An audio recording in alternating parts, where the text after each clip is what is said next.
of idleness. To the stars are my canvas, and anarchy is my brush.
This guy... Look, no, they say a little bit of humility never hurt anyone.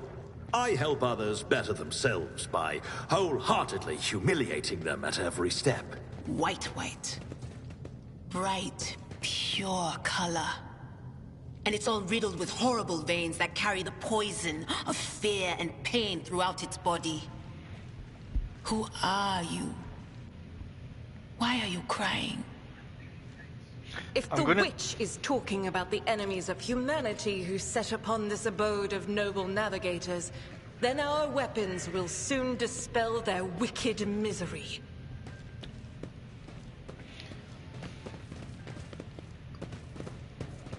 If she keeps talking like that, I might just start to not like psychers.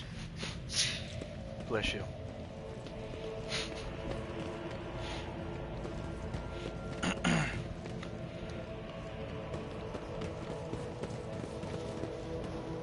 That wasn't so difficult. Corpses were mauled by a force far beyond the morgue. Faces are twisted in pain and the hands are fused with the improvised weapons. Follow my lead!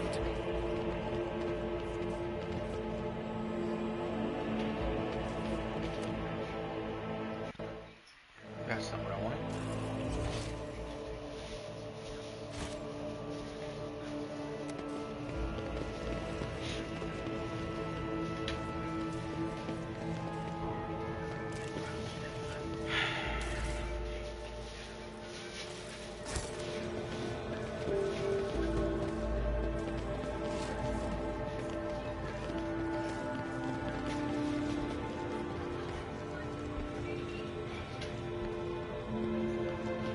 Now,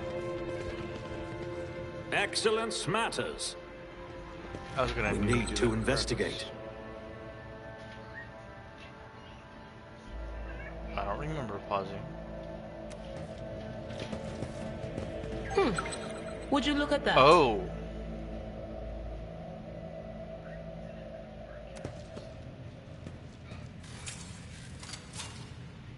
Duty prevails. It's about time. Never doubt me.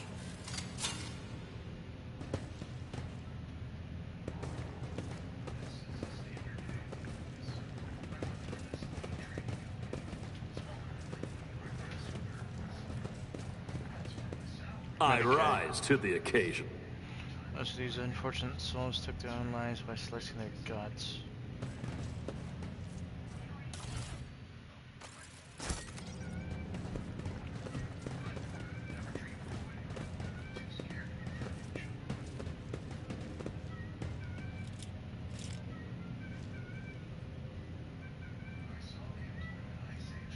Okay.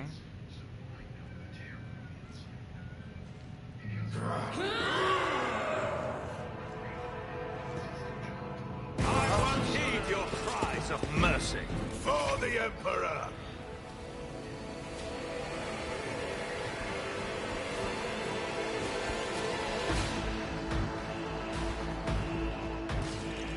Okay.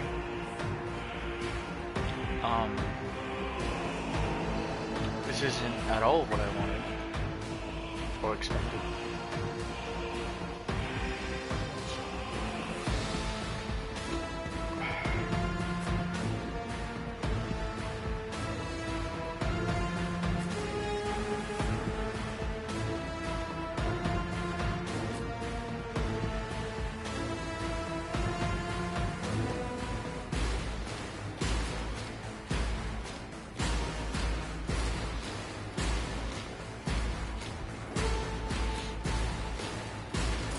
Stay vigilant.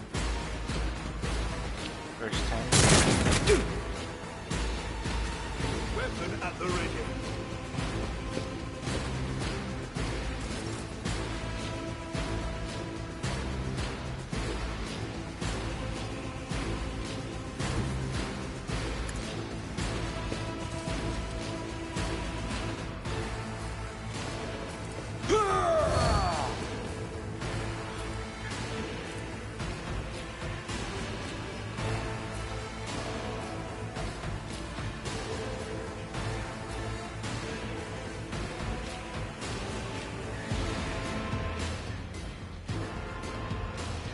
So we can charge into cover.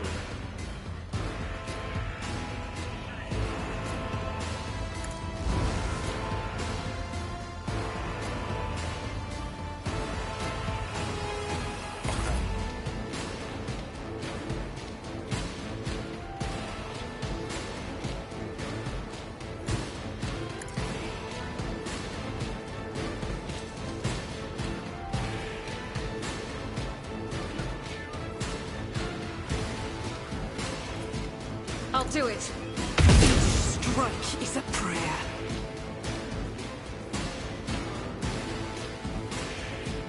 As the Emperor commands, I act.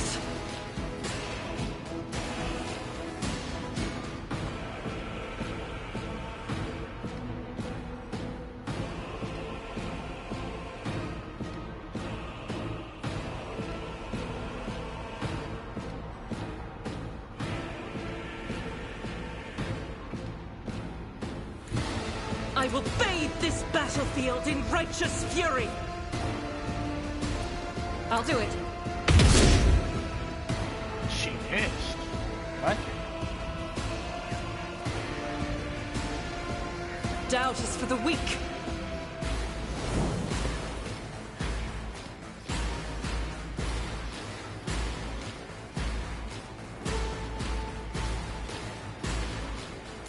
My faith strengthens me. Break their morale.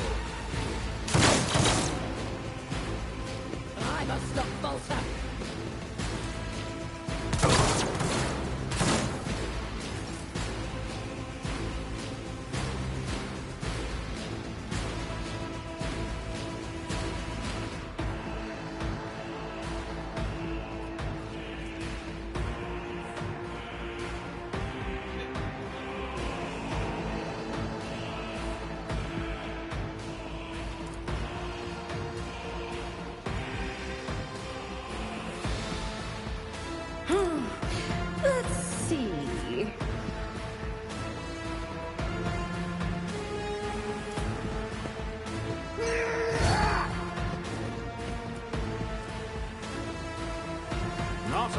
problem for me.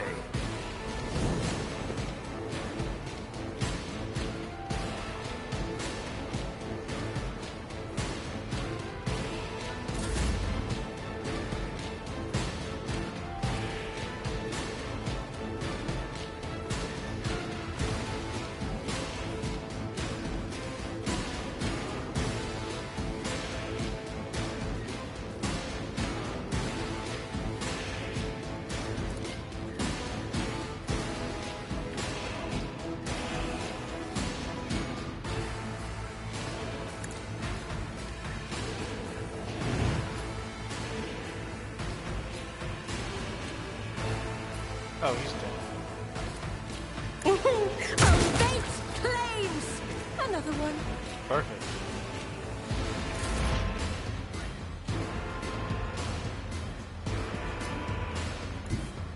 They who discern the future own the battlefield.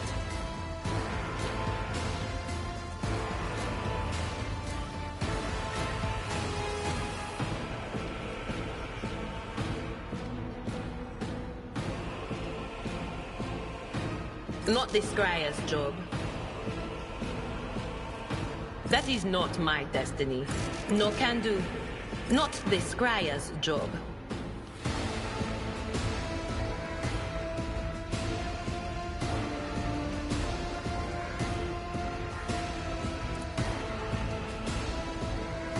That's what I thought. Just a minor setback. Follow my lead. Weather the storm. Follow my lead.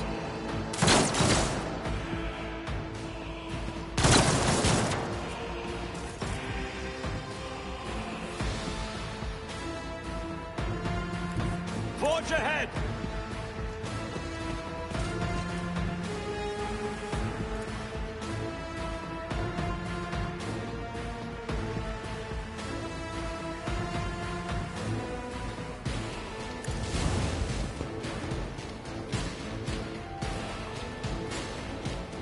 Nothing I can't do.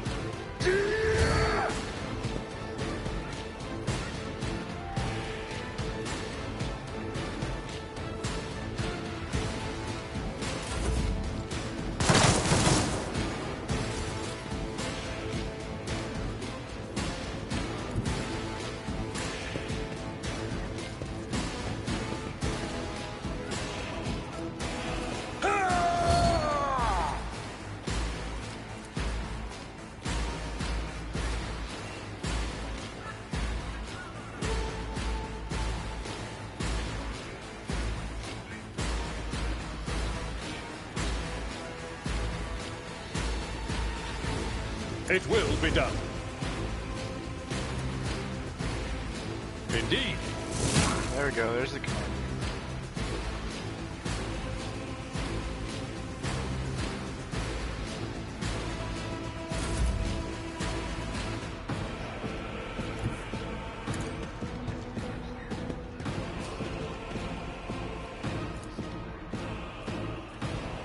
As the Emperor commands, I act. I swear, how the hell did she ever miss?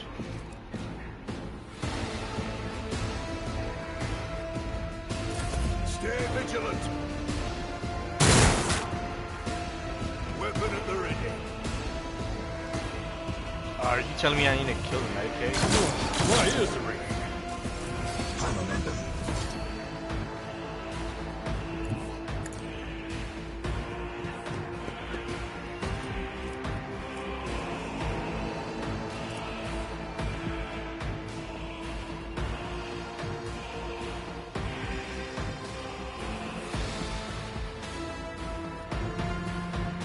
Oh, a genius at work.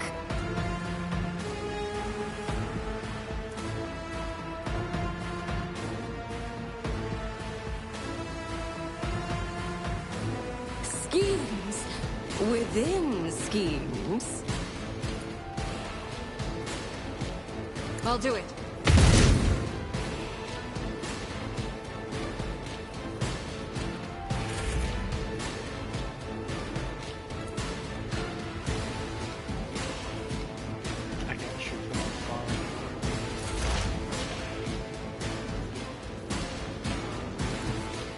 What is this foreboding?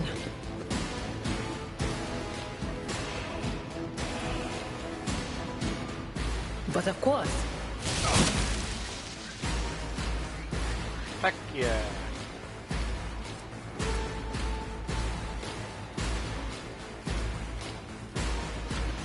Ooh, almost finished.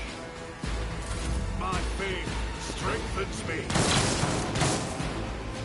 Break them around. Wasn't trying to shoot. Follow my lead. I'm enraged. Follow my lead.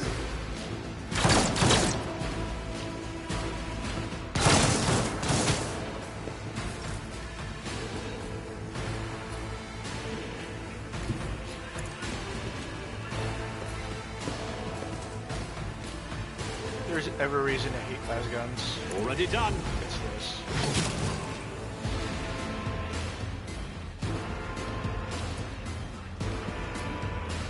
Nothing I can't do. Stay vigilant. Die!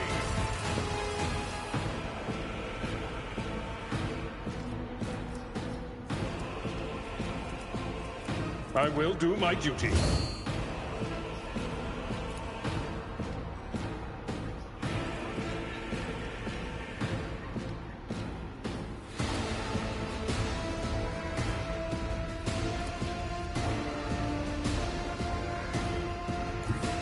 Tried and tested tactics are the best ones. One fewer target.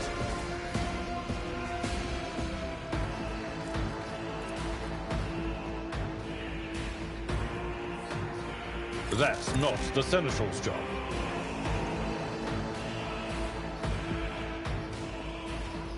At your beck and call.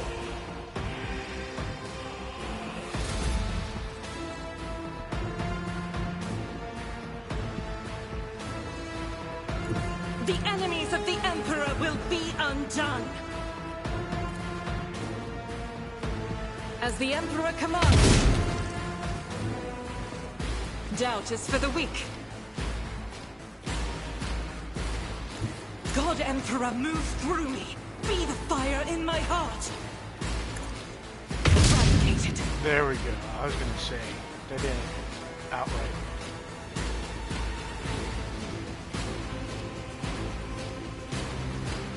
Faith without deeds is worthless.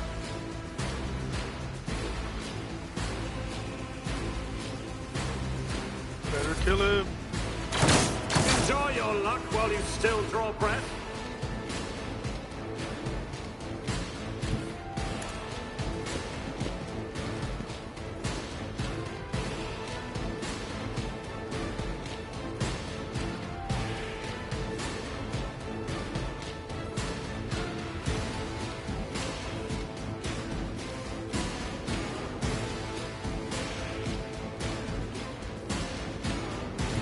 Shattered bones in my wake.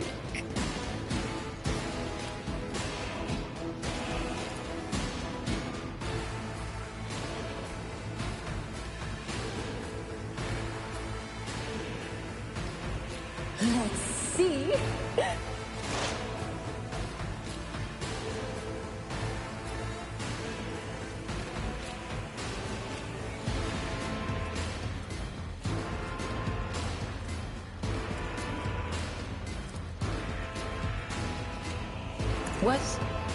Was that you? Or...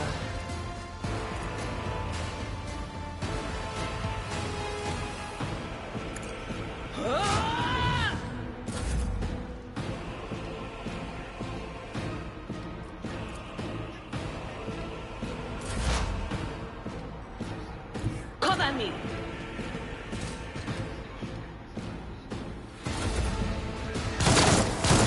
For the glory of the Imperium! You don't stand a chance! I'll pass. Not my specialty.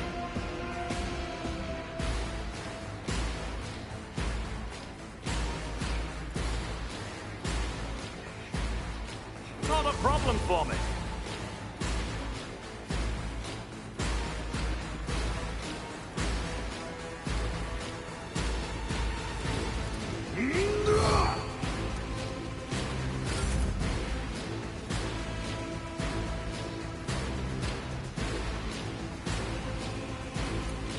This wound will make a fine scar. Blessed be the hand of the healer.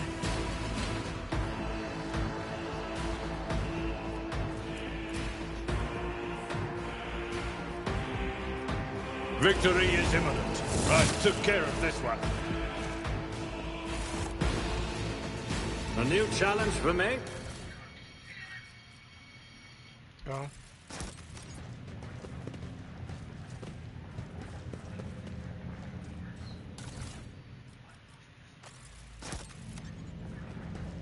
What advice do you seek? We must act.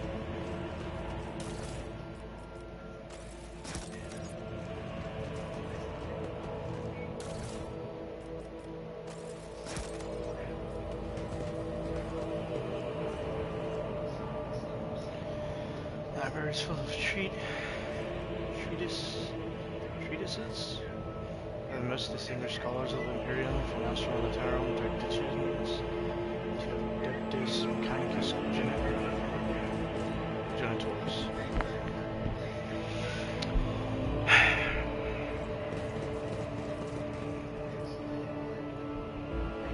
The Navigator statue looks pristine and new. Oh, so I'll she's lay an claim to the stars.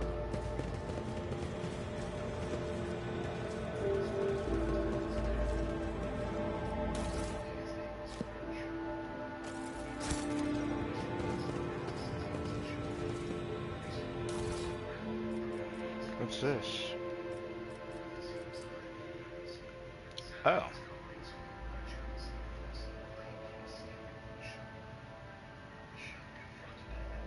It's usually called a tumor. But okay. What is that? And what is this? Meteorite.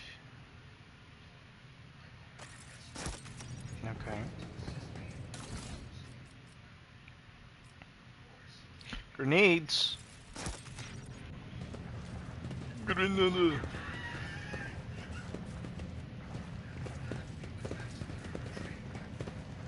Victory awaits!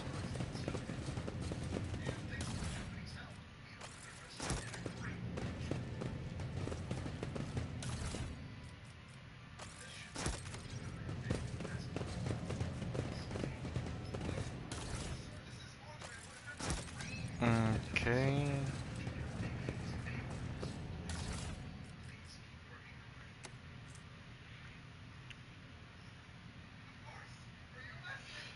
Pontius Caiaphas Galatius, the training of worthy servants at the court of the Novus Nobilite.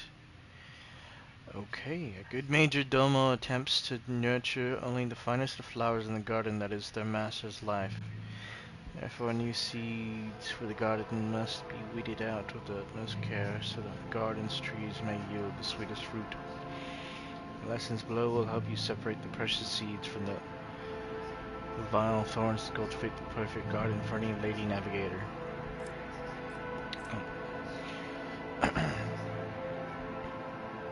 Lesson 1. A faithful servant always makes sure their mistress's rooms and garments are clean. Lesson 2. A faithful servant will never offer their mistress the same dress presented earlier in the cycle. Lesson 3. A faithful servant offers their mistress a glass of fresh water upon awaking. Lesson 4. A faithful servant tastes each dish and every drink before serving it to their mistress. Lesson 5. A faithful servant will have mastered the art of styling their mistress's hair. Total time that 5 servants can spend on arranging their mistress's coiffure should not exceed 3 revolutions of the chronometer. Lesson 6. A faithful servant lives for their mistress and gladly gives their life for her as well. Lesson 7. A faithful servant. I won't tolerate weakness. Goods. Show me the goods. What's this? Data crypt carries an inscription on it. Fused casing WH40K. Done. Statue by the famous Calician sculptor and chronicler Sicarius Vernon the Magnificent. 23rd year of this millennium original. Huh.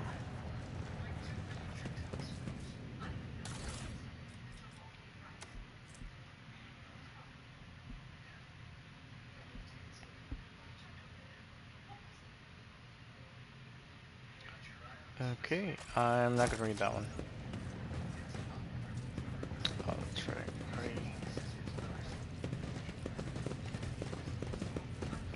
Yeah, we already did. It's about time. Okay.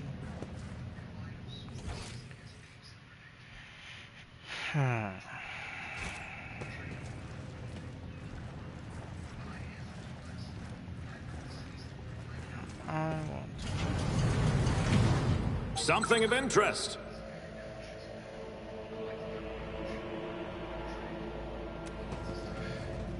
Nope.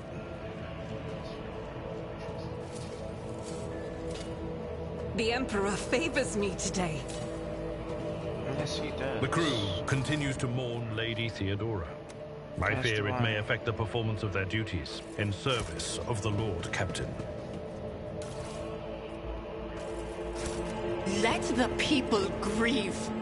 Lady Theodora was with us so long that we started to believe she was immortal. That's an issue.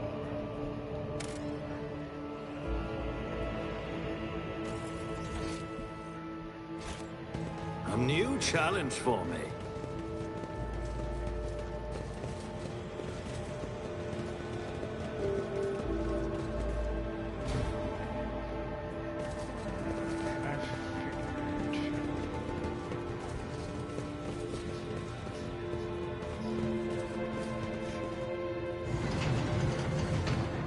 We need to investigate.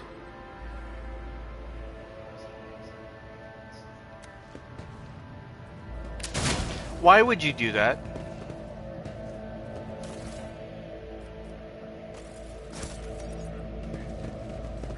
You stupid piece of shit.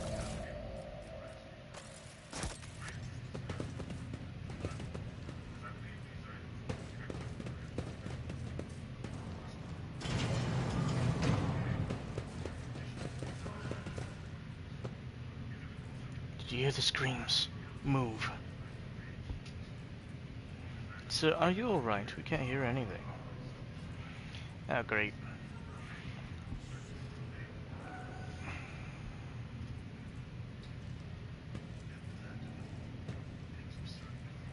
Now I see. You're in league with them. Is this an insurrection?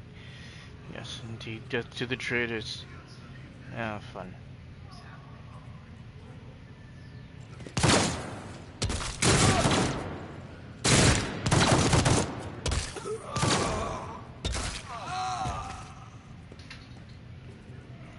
Now you're all traitors. Traitors, all of you. They told me. They whispered. Hey, who are you?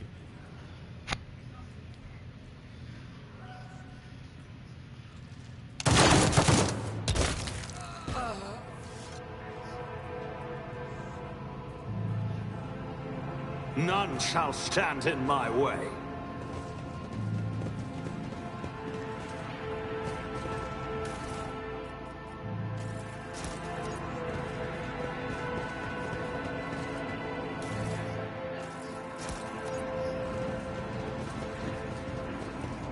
Okay. We shall prevail. Inventory.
was this one?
Wait a second.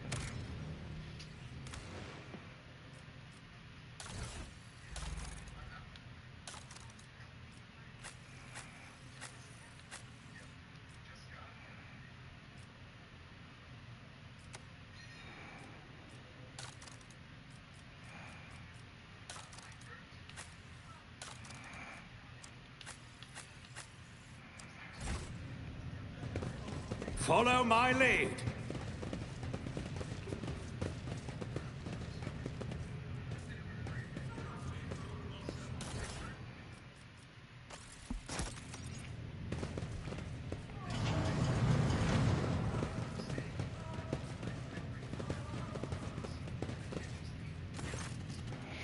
Cogitator's vid screen is covered in cracks and stained with dried blood. The buttons, switches, and levers were ripped out of the control panel with exceptional cruelty and scattered around the sacred mechanism that now sparks and hisses in agony, still refusing to perish.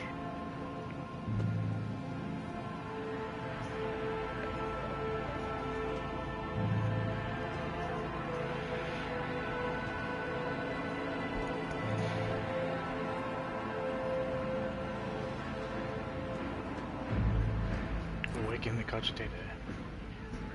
Turn a few of the remaining dials and pull the activation lever.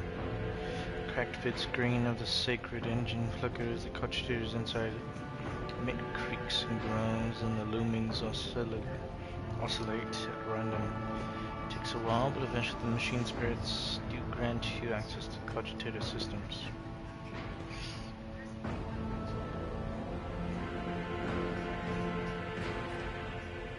Examine the log.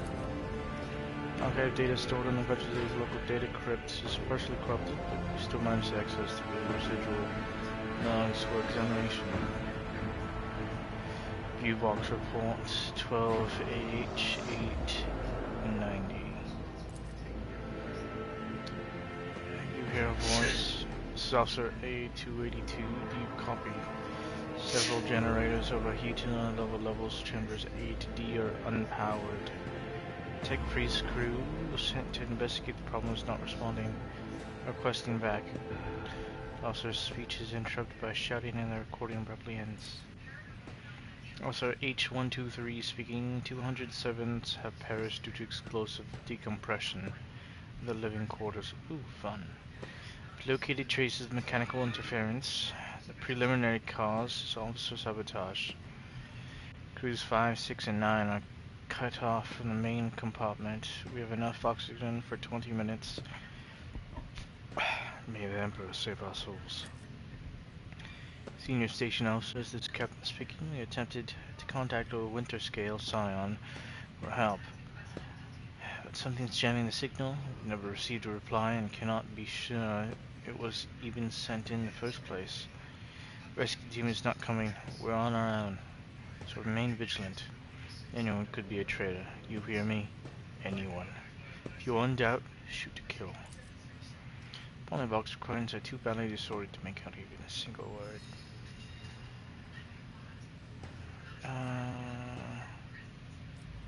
Sound the dock. Almost completely corrupted. Identity confirmed. Regent Aronto or Celio. Data visit classified. Reason for visit classified. Data visit classified, of course. Recent entries. Port X880. Originator classified. Classified. Servants close to the child have started butchering one another again. An order came from above to have their remains reprocessed. The negotiations with the Winter Scales were a success. A new batch of servants will arrive in 10 minutes. Escort them to the laboratory at once. It's imperative that we increase the new retainer's resistance to the child's powers. Data expunged. Assuming the security and life support logs. Okay. Lights above the control panel flicker to life and a singular repeating message streams down the vid screen. Warning, damage in technical compartments A12, B3, D8, and H24 detected. Warning, living quarters L10, L16, L28 depressurized. Warning, unable to access the station's docking system. Warning, energy regulation system unknown error. Station will transfer over to emergency power. Immediate evacuation of the facility is advised. Warning. Wow, that sounds fun. View encrypted data. Something buzzes in the cogitator's metallic gut. Several red lumens line up above the vid screen. Required access level. Security captain of or above. Current access level. Senior security officer. Let's do this. Let's break through the guard's defenses. You easily bypass the restrictions imposed on the sacred machine. The cogitator's overloaded processes whir unhappily. Yay. Most of the encrypted data has been wiped. Find traces of the purge protocol. Recovery is impossible, but a list of the most recent commands having been embedded in the machine spirit's consciousness now flits across the screen in a single creeping line. Child, delete picked flow, disable access code and manual station controls, delete activate shuttle self-destruct purge command log. Exploring the archives for a while longer yields a surviving excerpt from the guard captain's report mentioning that the security system had recently been reconfigured without his knowledge. This comment reads, only the keepers of the station have access to the life support systems. Keeper Theobald had not left the child's side, and neither had I. Could it be that... Turn to list.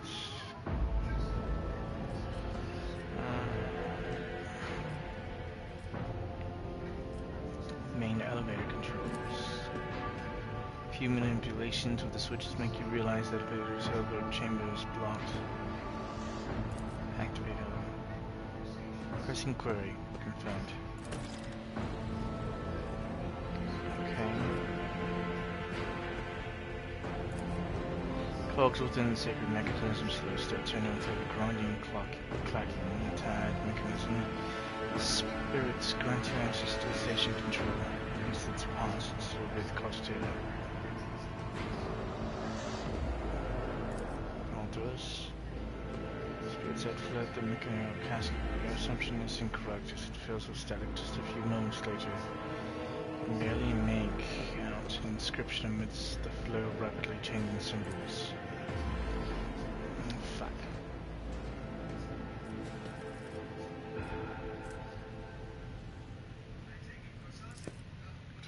Bid screen lights up with a smattering of unfamiliar green symbols, and you hear a peculiar click from somewhere behind you. It appears one of the doors in the chamber has opened.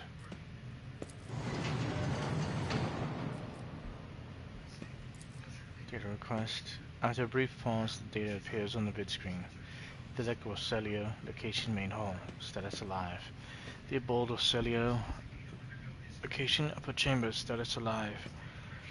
Calomira Orselio, location upper chamber, status deceased. Alexius Orselio, location lower level, status deceased. Erasmus Esteban Orselio, location unknown, deceased.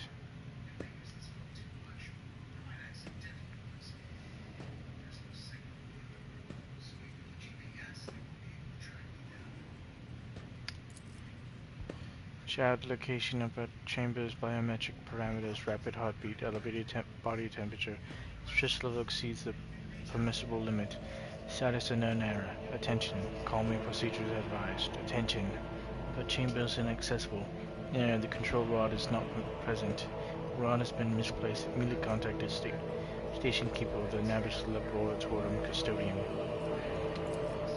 Assistant can carry out command despite the eager compliance of the machine spirits. I think certain problem does not lie in the cogitator's mechanism. Okay. I think the machine spirits rest up in protocol. I'll lay claim to the stars.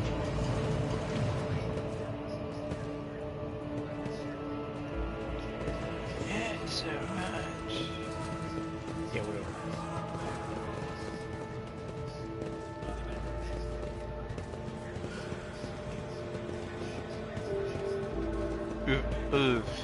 Okay. For some reason, Arch Enemy's twisted influence has found its way into the station.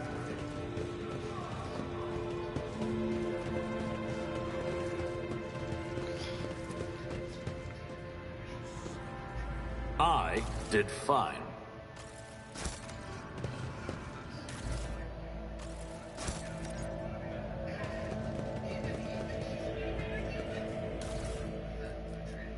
Oh.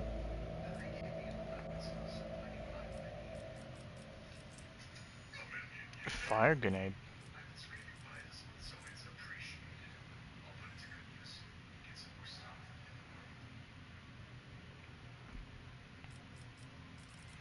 There's no long last.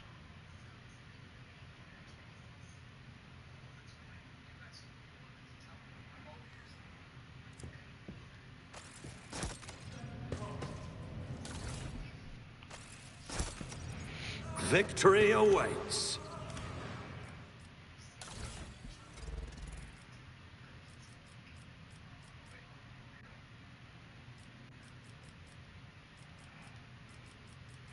Because this is what I'm wearing. 20%.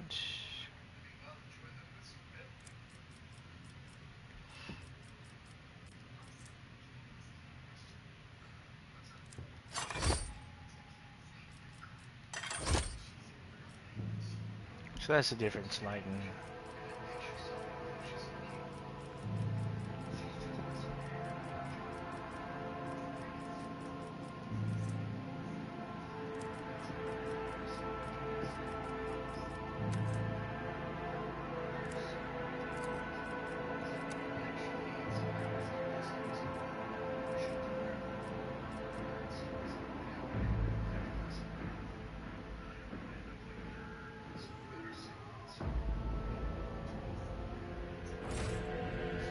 I'm always ready.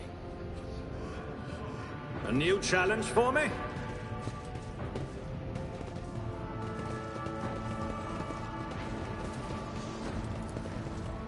Excellence matters.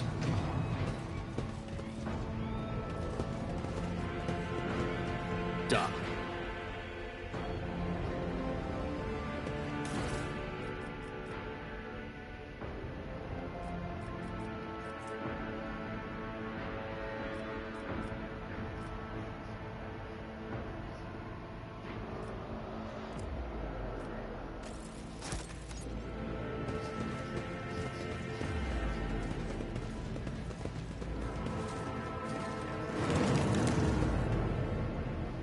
It has found its way into the walls of this esteemed house.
I won't tolerate weakness.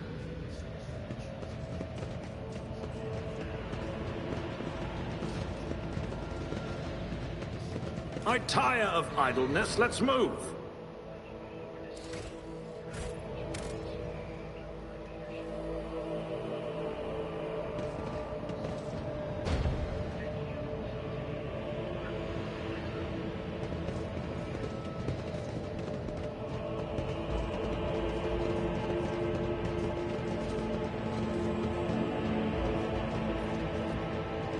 I did fine.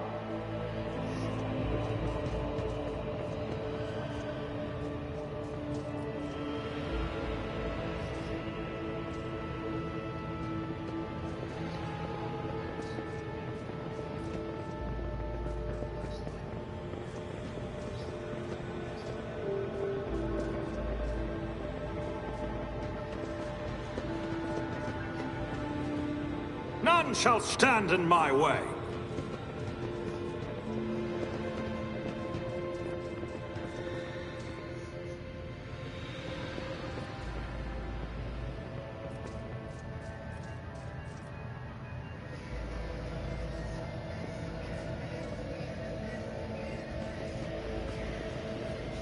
Excellence matters.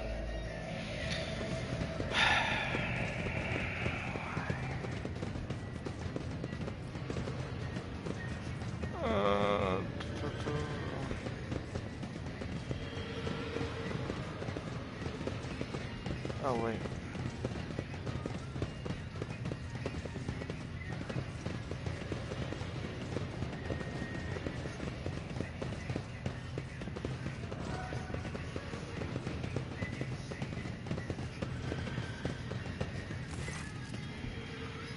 Working.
There we go.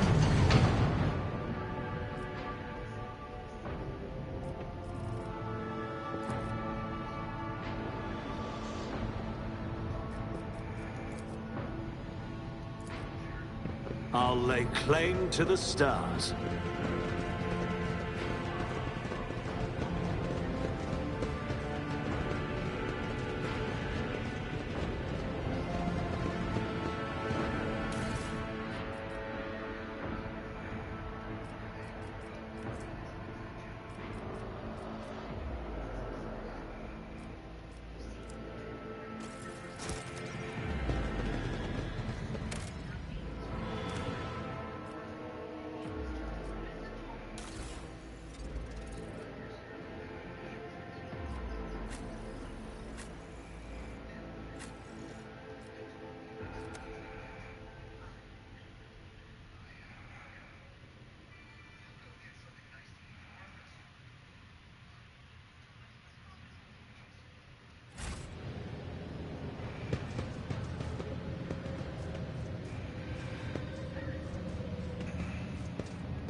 Follow my lead!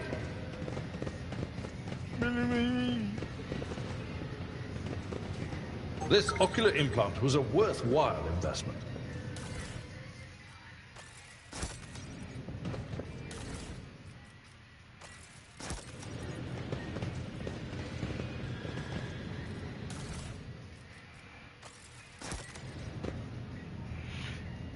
extensive regions, sears your nostrils, rumble glass conscious underfoot.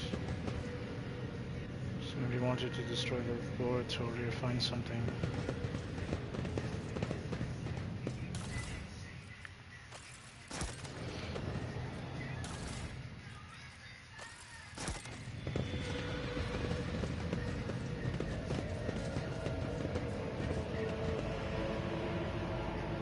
I rise to the occasion. Synthetic amniotic fluid pools across the floor. Barely discernible traces stretch to the side opposite the entrance. A new challenge for me.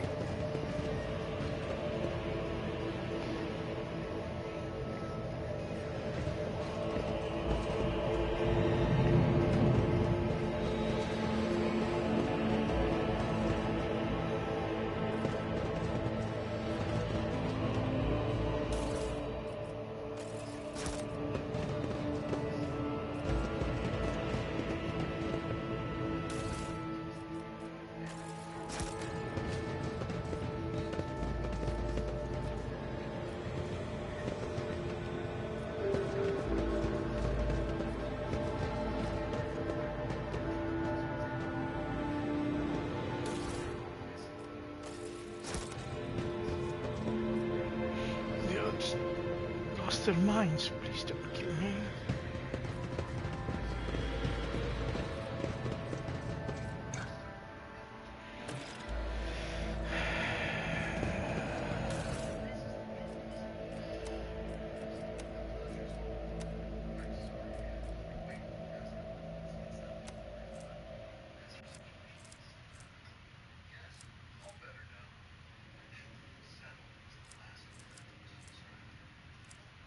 What is that?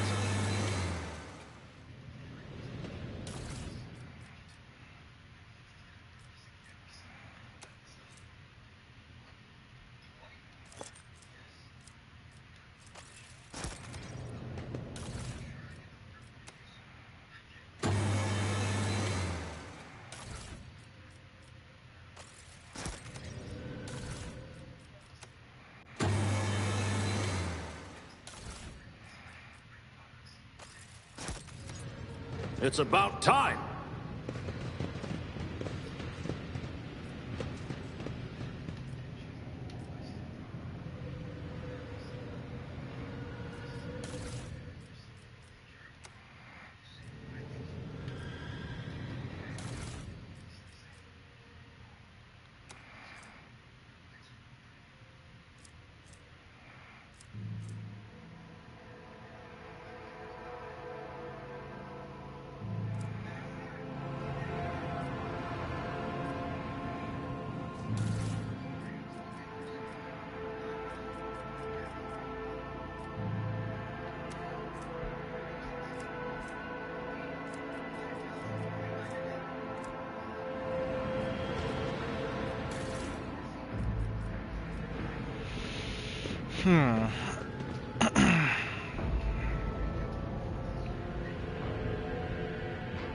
Let's see.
I won't tolerate weakness.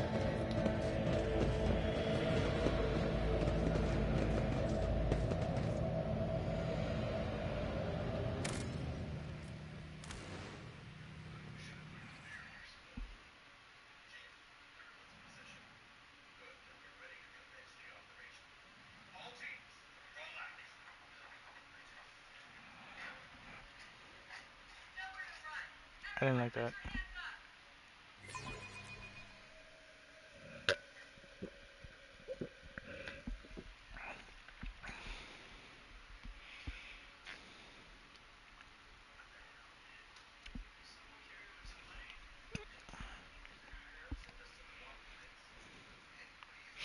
Oh, I just threw one of them in. I didn't throw the right one in. Shit.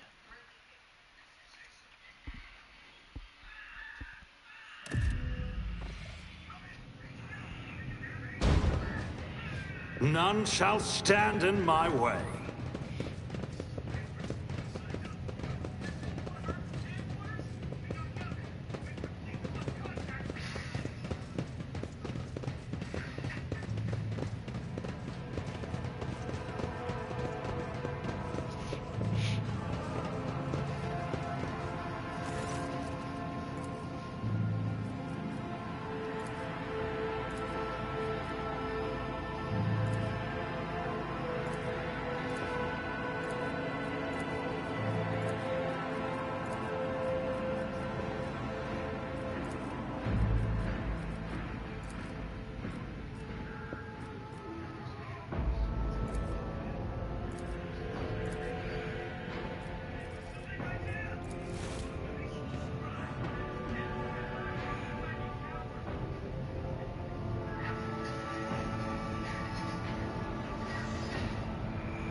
Follow my lead!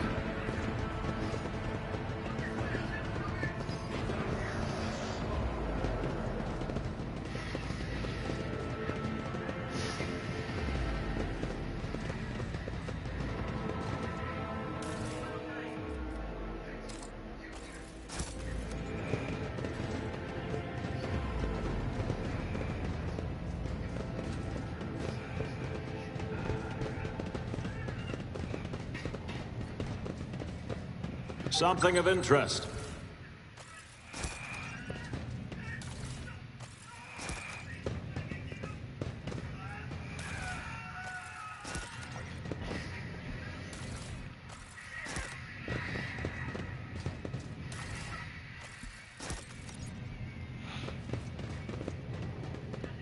Done.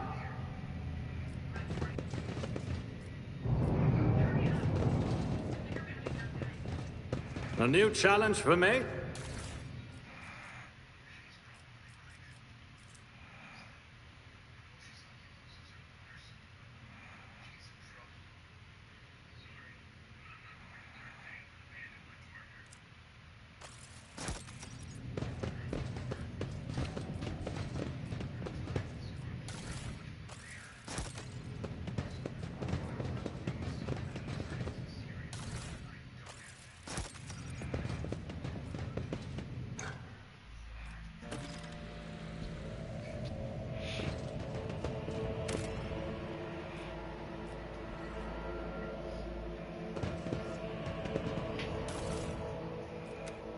We need to investigate.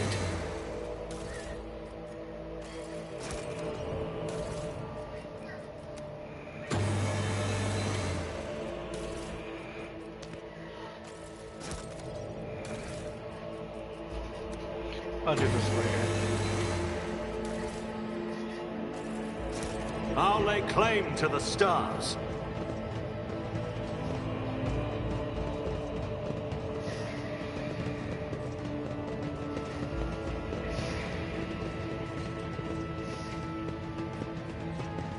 Excellence matters.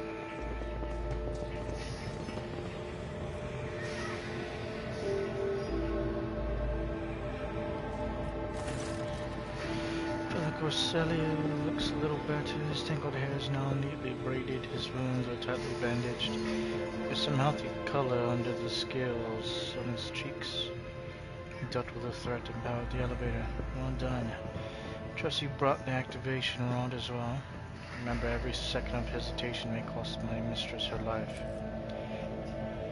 Idris cocks her head and drives her nails deep into her shoulder. She starts mumbling. The crossroads. Two paths, both stained with blood, both leading to the cursed eye.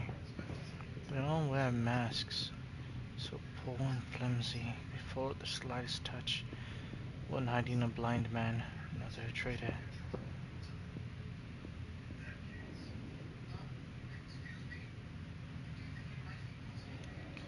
Thank you, I do not understand a single word. Nor the psycho. Thank you, everything's clear now. Who's who? Who do you see behind the masks? They whispers, giggling nastily. I will not speak, naughty little things. They say that tearing off the mask is your concern. Tell me more. What paths?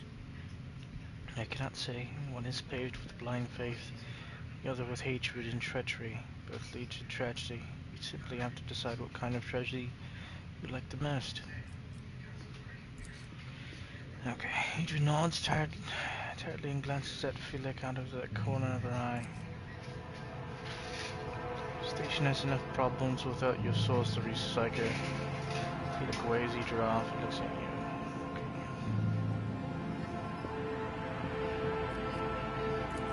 Right,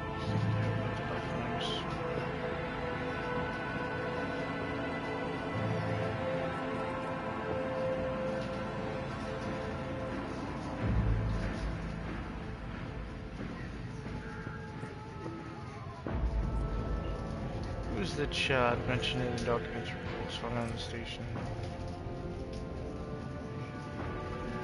It was something that showed up and left alone. Cuba folds his arms and shakes his head disapprovingly. Child is what the station servants called Lily Cassia. The colonist dirty mouths was not solely a name by butchering it. See, it's not beneficial for all servants to have their local organs altered.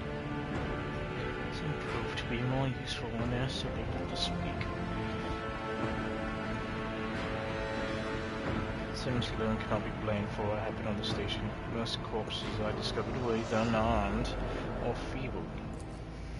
You really think mere servants could plan a coup? Senior officers are just as guilty. Half of the guards butchered one another because they suspected treason. As for the real culprit, the coup was staged by those closest to the mistress.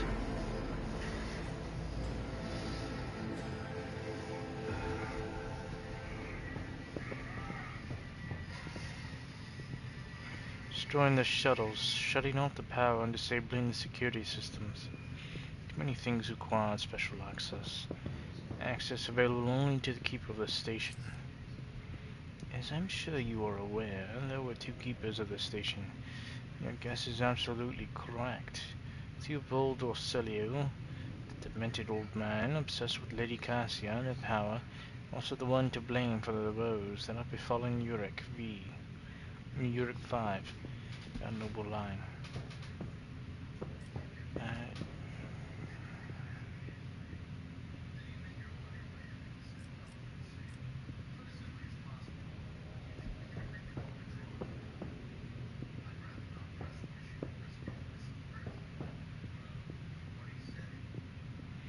So the security captain's report only the keepers have access to the station systems. Theobald stayed at his side the entire time and could not have initiated the self-destruct protocol. Which means he did it before the report was filed. Maybe after, but Felix turned for face twisted in disgust. You dare suspect me of what happened? One who's going out of his way to preserve what little there is still left. Why the God Emperor, keep these slanderous accusations to yourself. Yeah, whatever.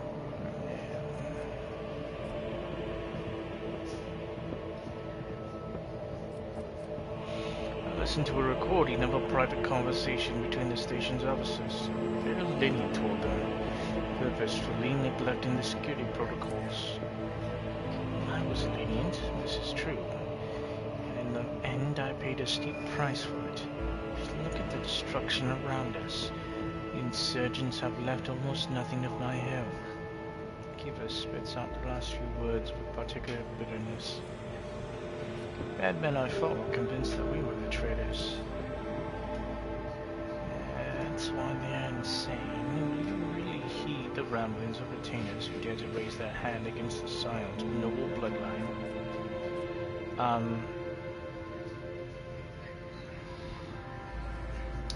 Enough. You're the traitor. Fuck you. Suppose it's time to remove my mask. Congratulations, you've caught me. Did you really expect me to be sincere this entire time? To welcome you with open arms. Now live to Symphony and her monster. The cursed child who has tormented the navigators of House Orcelio for years. Would make me laugh. You arrived to help her completely destroy our house. I cannot let that happen.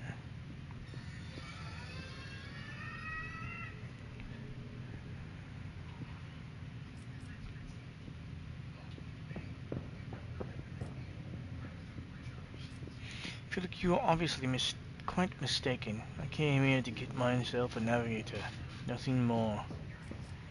What are you babbling about now? Nothing.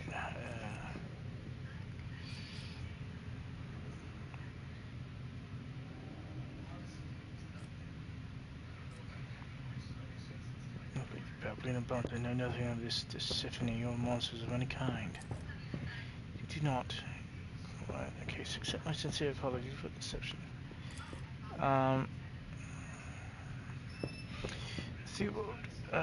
Hold on.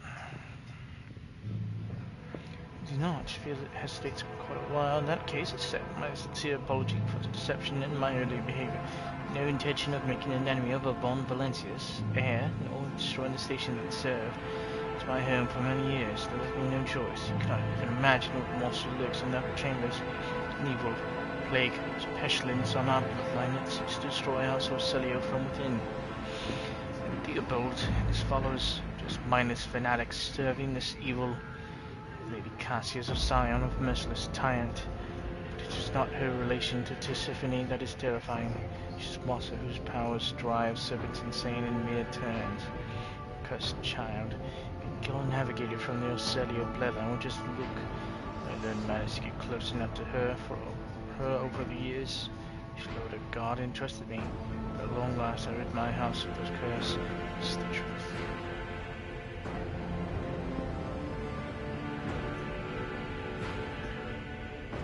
Perhaps you are ingratiating yourself to me. My God.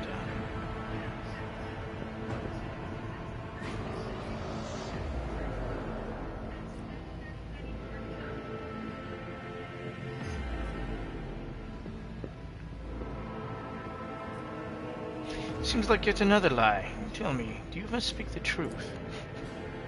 Pity. Vic squares his shoulders and gestures to his guard. I was hoping to find an ally in you. Now you're merely delaying the sorrowful end of your story. Prepare to die. Submit, and you'll die quickly! Death to his enemies!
As the Emperor commands, is why I was chosen.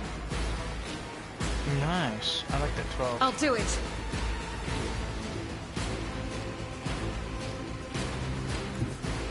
Rejoice in battle. Doubt is for the weak. Why isn't he dead?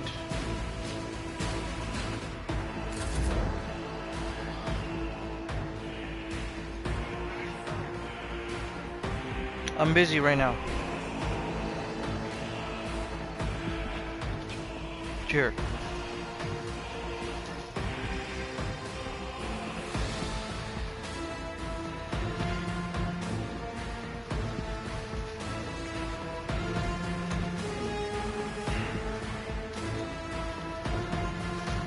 Is that it? Did you want to play?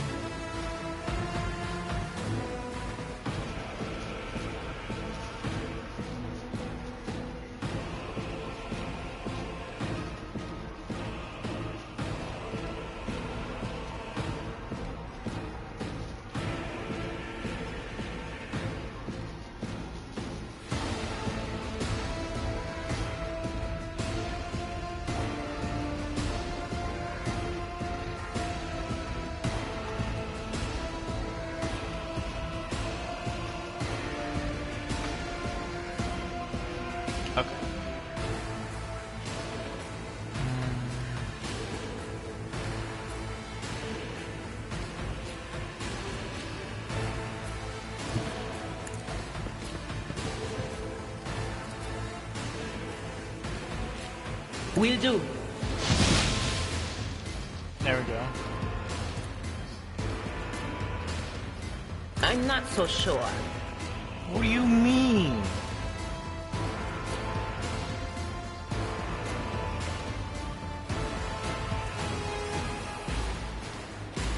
It only costs 1. No can do.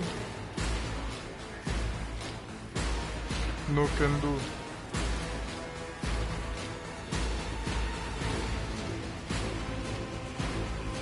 On it.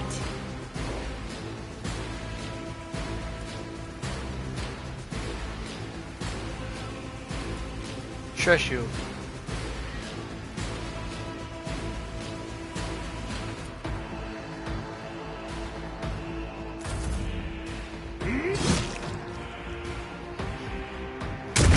Stop. Oh my goodness. Me. I should have thought Holy more of that. fuck.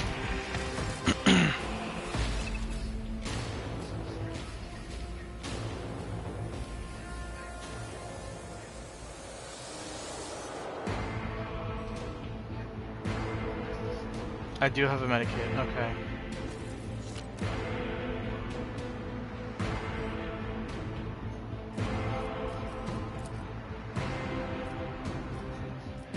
Am I able to charge him? Someone else can do this.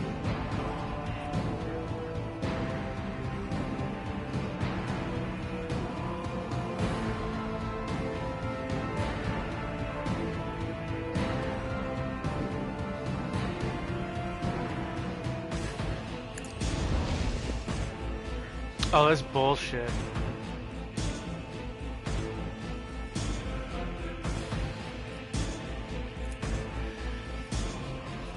I'd rather not. Yeah. It will be done. Weapon at the ready. My faith strengthens me. To the heretics. Moving out. Oh, another scar to my collection.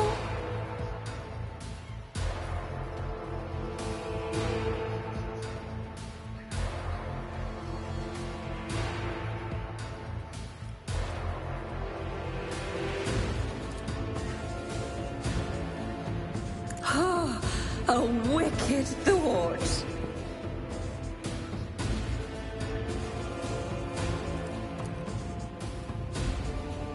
Suits my purposes.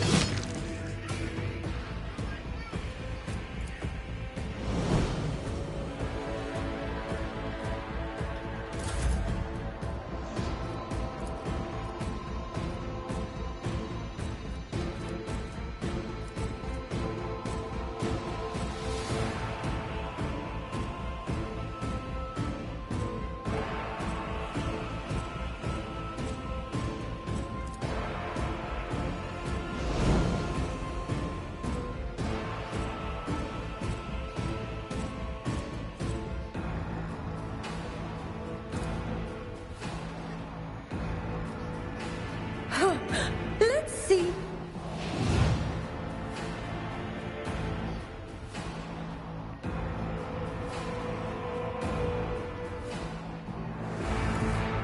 Through the smoke and gunfire!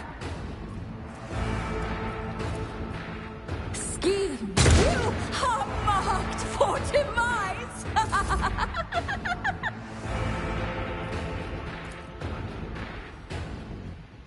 All too easy. Nothing of value has been lost.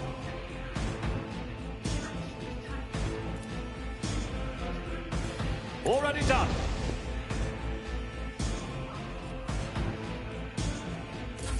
Follow my lead.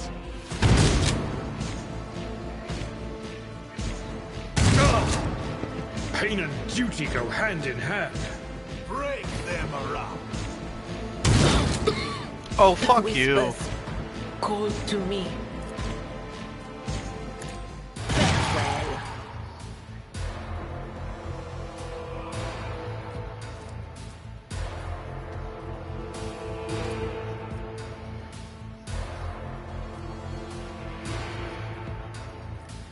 But of course,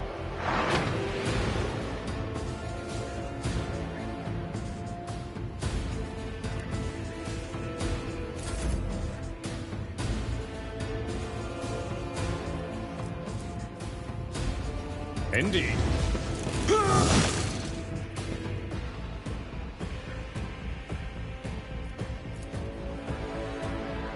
I'm not interested.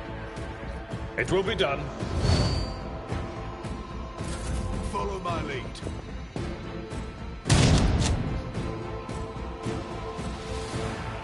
Follow my lead.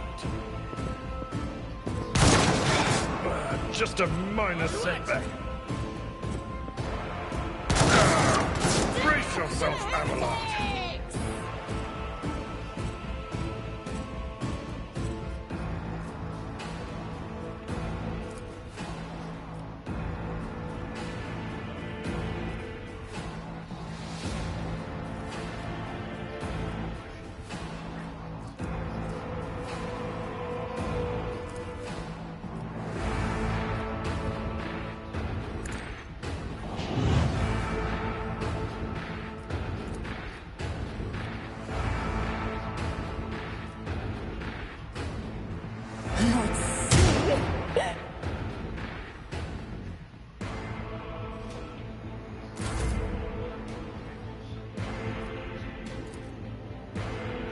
I don't have time for this.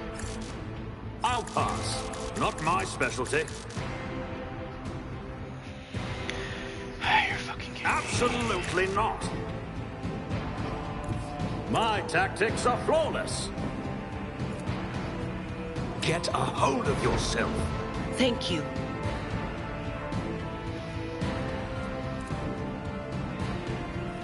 Nothing I can't do.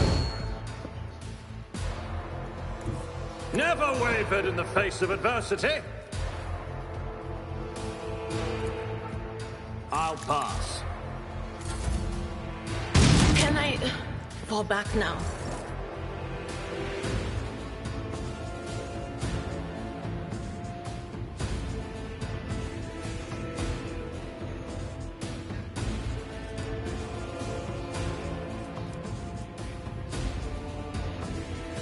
Is there seriously like no fucking apothecary?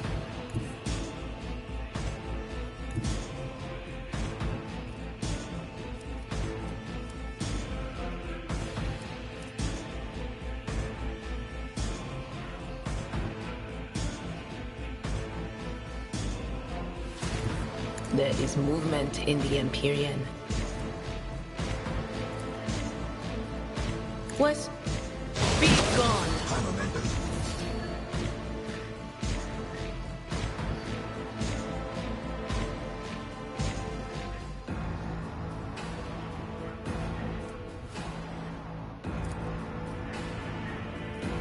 Anything else?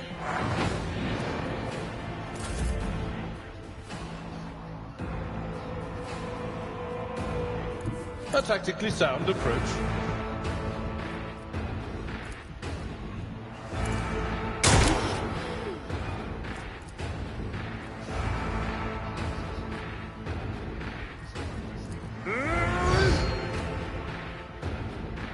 Stay vigilant. Oh shit, there was another.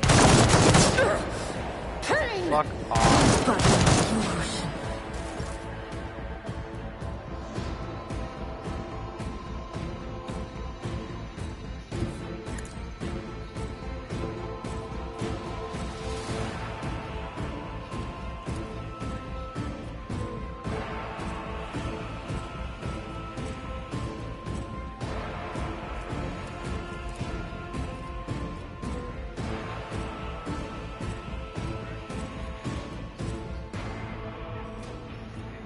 Oh, a wicked thought. Let's see.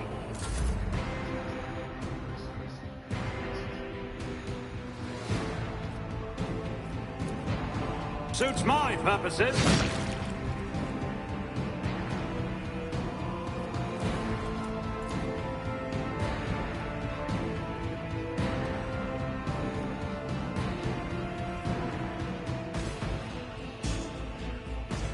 Nothing I can't do.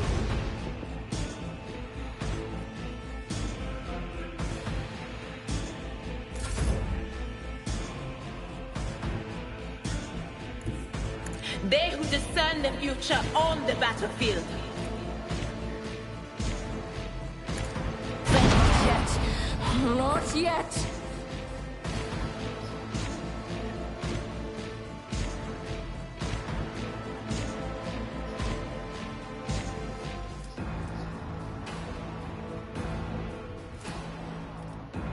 On it.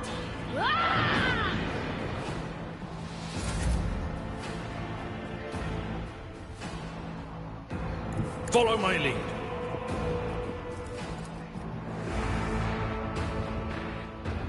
I will do my duty. It will be done. Oh, that's bullshit. Weapon at the ready. Redface. Oh shit.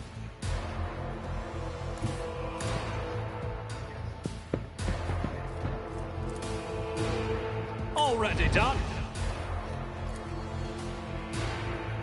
Surprise, Suits my purposes. bitch. You didn't stand a chance. Victory awaits.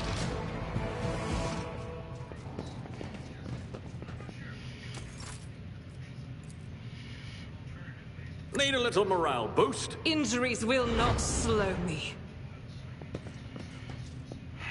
Doubt is for the weak.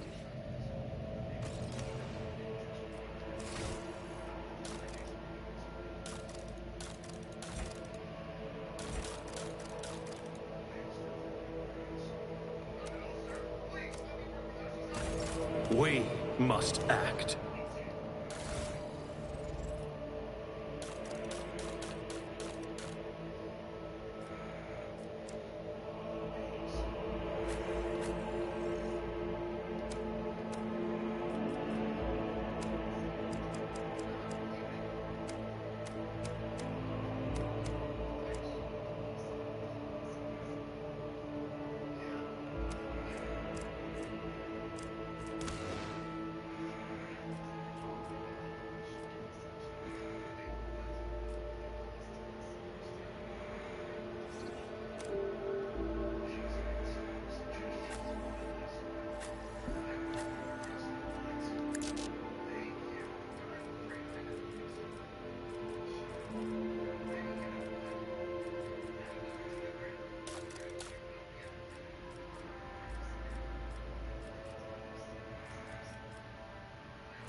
None shall stand in my way.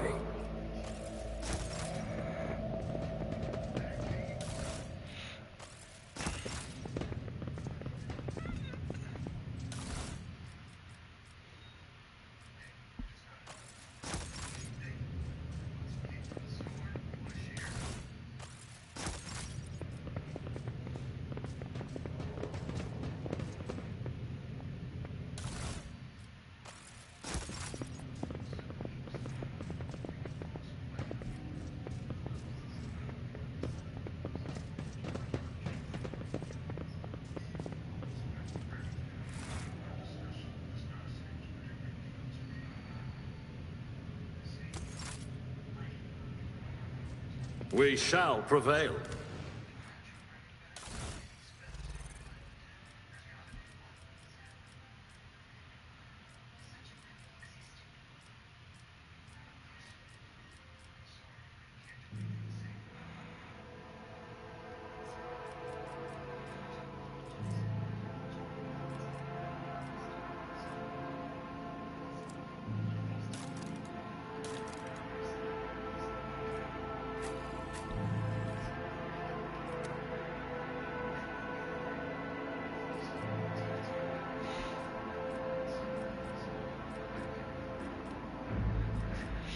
God knows I'll need that.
Figure with unnaturally long limbs covers her face with her hands, which are deformed with talon-like nails.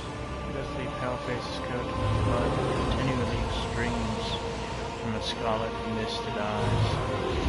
Her spiny gills slightly hidden under her disheveled hair, which noticed at your approach. Only now do you notice the third eye of a young woman's forehead, hidden by jeweled ornaments. The eyes meet, sense longing, sorts of mothering. As the otherworldly creature's gaze slides on you, the entire core shudders in terror.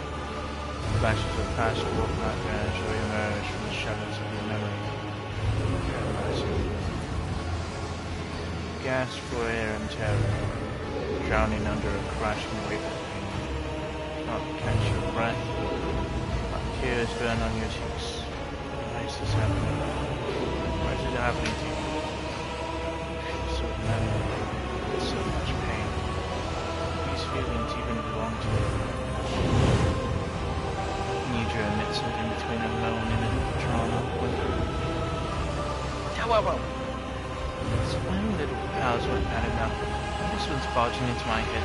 So you can stop it. Heresy. Argenta looks at the tall figure with a strange mixture of anger and sadness. She lowers her head. Her white hair veils her face.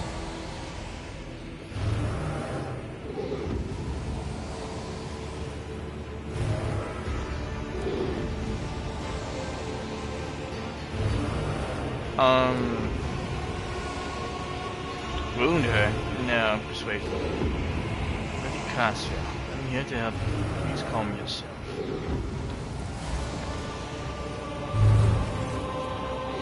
Yay! She wearily shakes her head and lets out a drown-out sound similar to both a sob and a howl. A small wounded animal. What's happening? Someone calling my name. Are all the betrayers dead already? Who are you?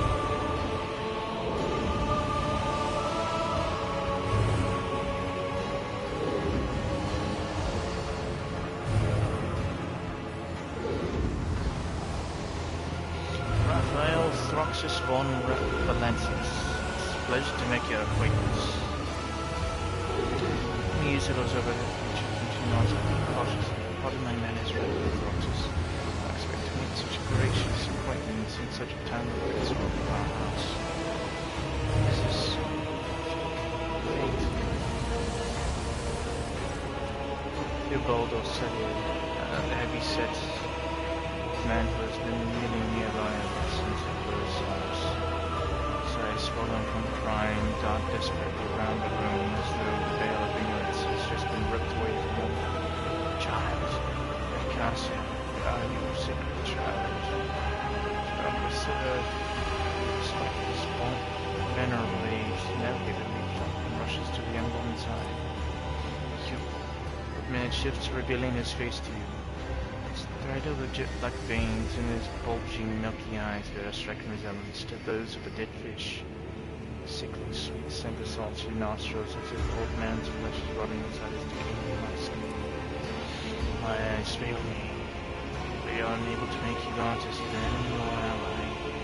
One of you. One wrong move will bring the wrath of House of Celio down upon your head. Watch out, Lord Captain, this one's sort of rangers making the whispers shriek like crazy. I just open that eye of his. Threaten the head of the dynasty is a grave offense esteemed. Whoever you are. Bond places a hand on his weapon.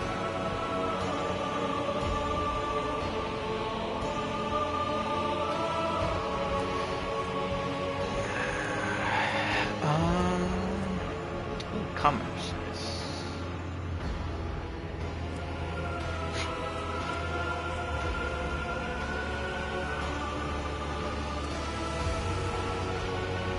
I mean, you know harm.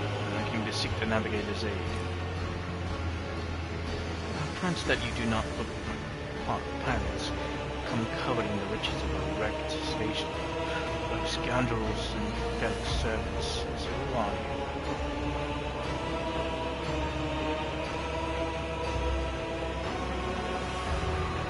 I found Roxas von Valencius, Rogue Trader. I'm the Rogue Trader now. Call me, Galaxy. No interest in me. Your kind always makes an appearance in desperate times. A deal that benefits one side of the hand. Given that you have not so far drawn your weapons, your intentions are probably peaceful. So our House of Celio now asks the service of you. Save the life of the child in exchange for future cooperation. Do not hurry to answer. Think on it. You can make yourself an ally or an enemy of our house today. You decide.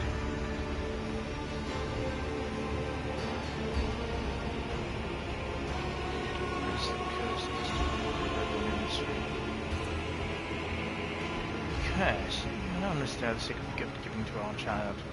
The child said, we all weep. When the child smiles, we all laugh giddily. If the child wants blood, the world turns crimson. The child's will is the will of the great Tisiphone. She is the heir of House Orselio. They call me dangerous by witchcraft. And what service do you ask about? I hope glimmers in the navigator's smoky eyes. sacred child, take her away from this station. I do not have home left.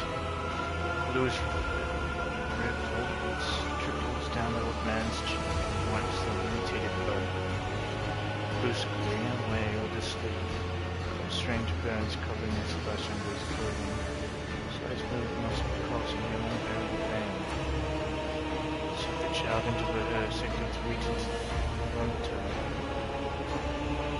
Acting head of the House of Celia, Corona's expense, is assured that the reward will be worth your effort.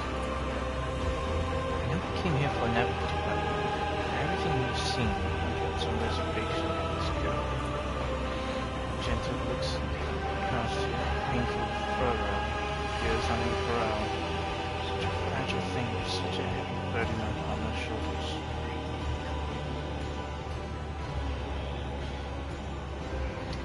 Talking as though you expect to die here. The bird shrugs indifferently. My service to the house is coming to an end. The wounds Philic inflicted on my flesh will never heal. I am dying. Face the throne. Slowly enough to see that the child is taken care of. Need help. There's a Medicaid deck on my ship. The above only shakes his head. No. Only keep the lyric 5, and I will perish along with my station. That note, I have other matters to attend to. Do you know what happened to being you and Philip? Not just my wayward state. Mental pain and interest in the care of the child. Took a son to me. Proved to be just another traitor. So I must steal our most precious treasure. The heir of our house. A sacred child. Revel in power with others like him. Casting our house into the abyss. Whereas centuries-long traditions of our family. See the fruits of this villainy for yourself. Decided he was not bound. May his duties to the legacy of the greatest of our innovators, Discipline Celia, led our house with prosperity for years. Foolish boy. Renegades clouded his mind. Seized control of the dynasty before the sacred child, come of age, taking up the noble to his throne.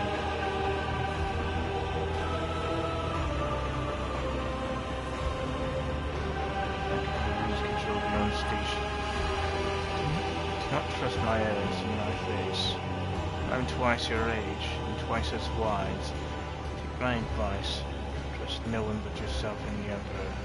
And those closest to you will betray you for gold, power, a far-fetched idea of a bright future. Like accused you of treachery, dear bold. Why should I trust your words? Meh. Defending myself before strangers, I never thought I would fall so low. My logic unmoving countenance shakes his head in resignation. The child's life will not at stake. Very well, I have no choice. For my innocence. I give you my word as my will never stand right.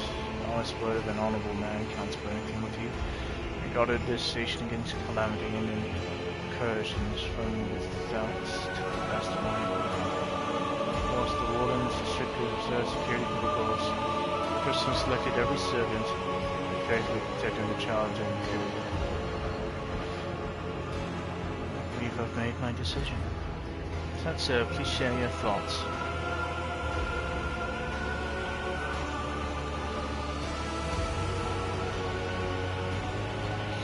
Cassia shall come with me.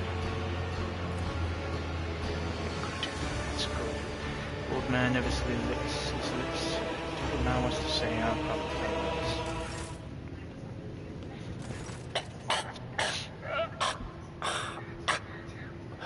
Coughs up more Wake up, blood. my mistress, my sacred child. It is all over now. It is over. Sinks down a plate on his chest. Remains standing. What? What happened? You. I remember you.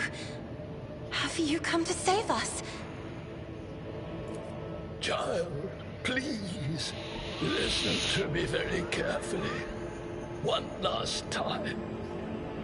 You will now embark on a voyage with this lord to rejoin the house and its regent in the Corollas Expanse.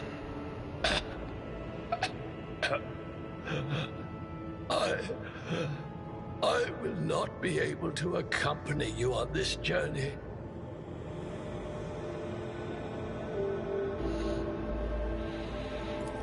No! Not you too! Don't leave me alone in this violet-brown haze! You're coming with me! Your mistress is giving you an order. Do you hear me? Mistress, I fear this will be your only order that I dare to disobey. I am the keeper of Urak 5, and alas, I have less than a day left in me. Allow me to serve you one last time and honor my final duty to House Orselio. I will remain on the station and destroy the secrets it holds. Oh, Theobald.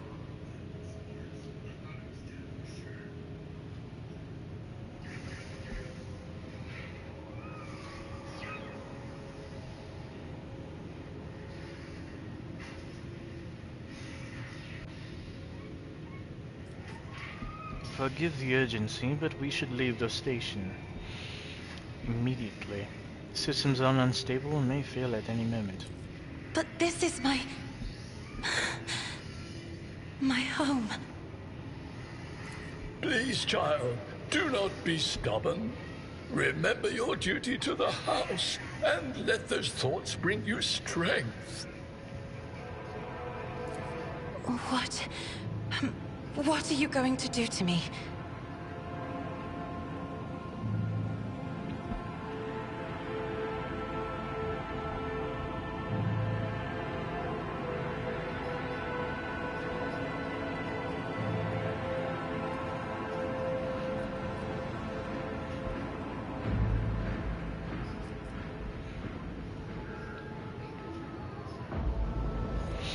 Lady Cassia, I am Raphael Throxus von Valentius, Rogue Trader of the Imperium of Man, offer you my protection and grant you shelter aboard my vessel.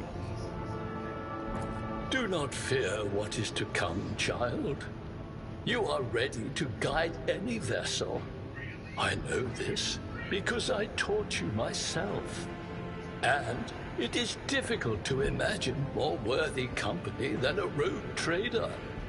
But remember, your safety is of paramount importance.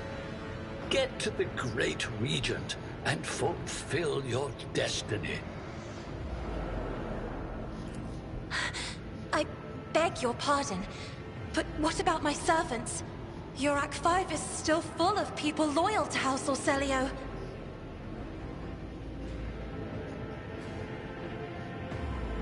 All can be saved will be given succor on board my ship.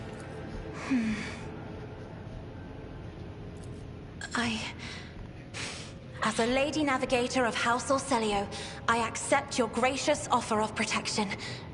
Please, take me to your vessel. I can no longer bear the pain of this place. Great. Follow my lead.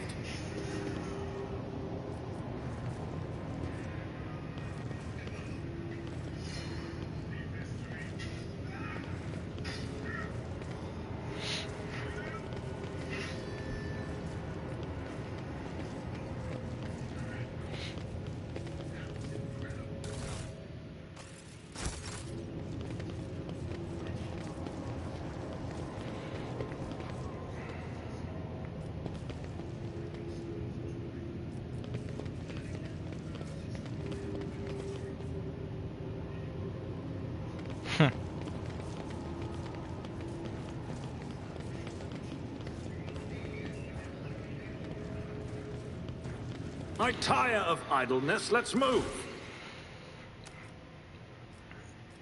So I already have Endure. Strike noise. Next melee attacks gains 15% armor penetration and plus 6 damage and ignores 12% of the target's parry.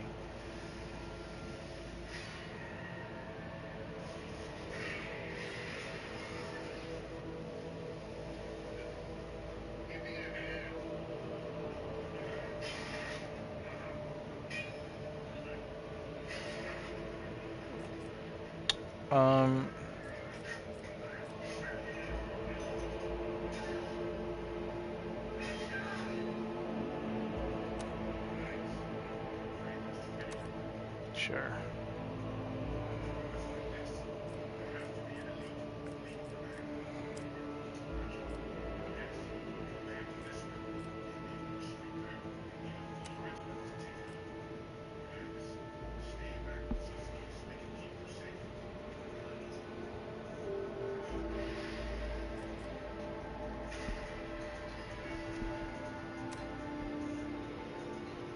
No one else has a high athletics. That's fun.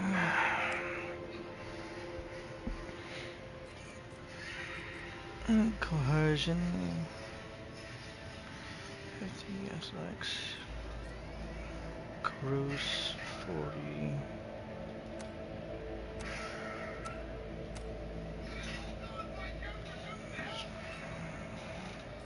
So athletics. That's what I need.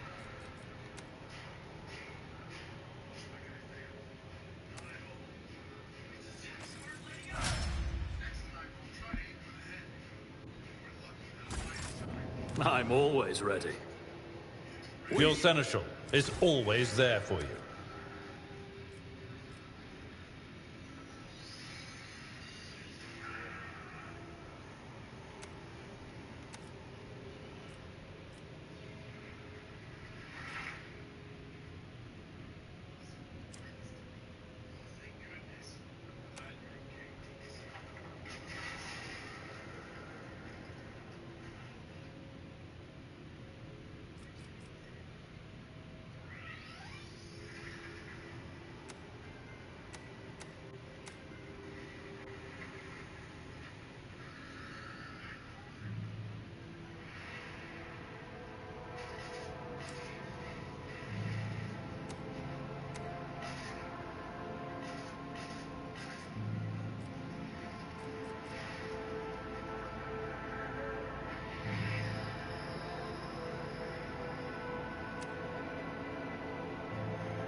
Look no further. Sins hidden in the heart turn all to decay.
I'm restless. Do you want something?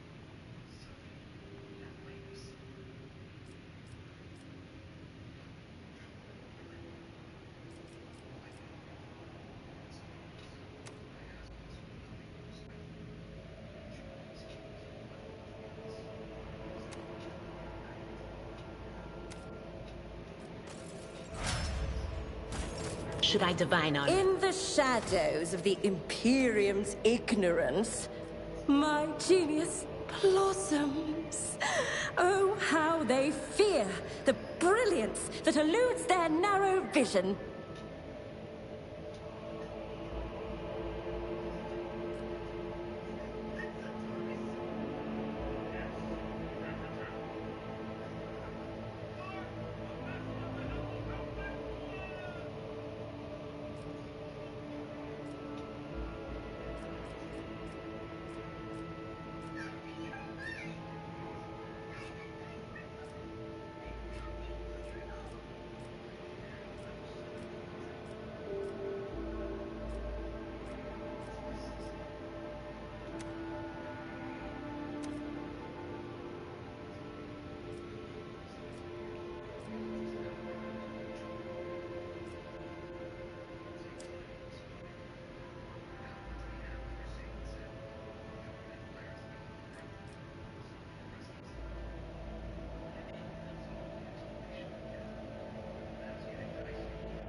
Do you require an audience?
The fuck?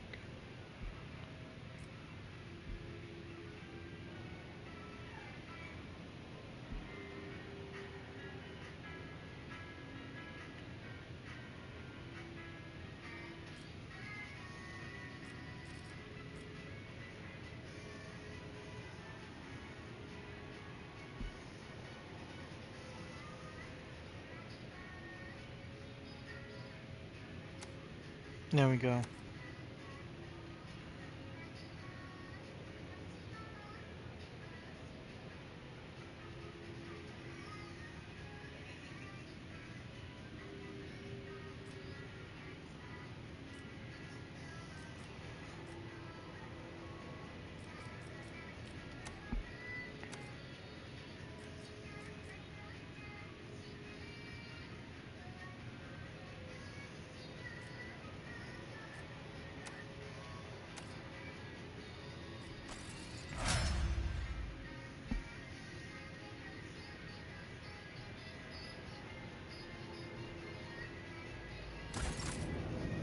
color the uncommon. We must act.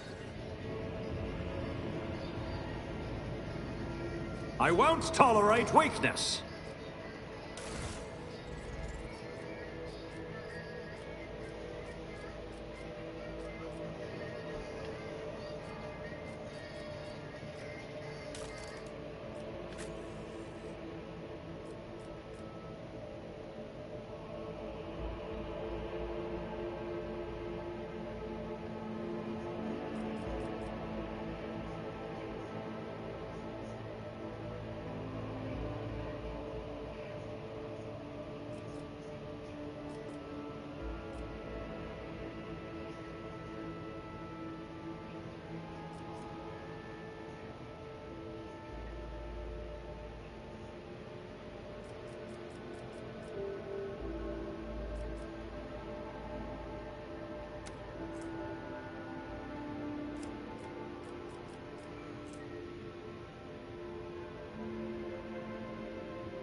I'll lay claim to the stars.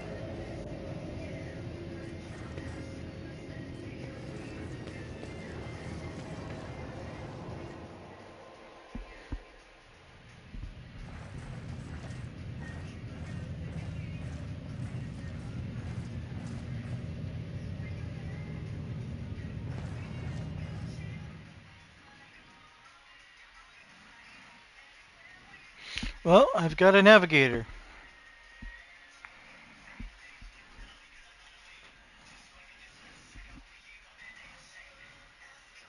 What kind of crap are you watching?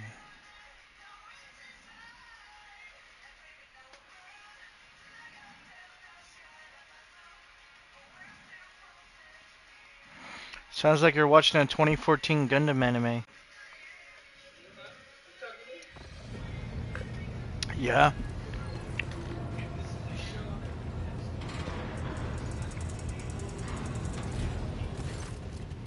To a show that I probably wasn't going to watch.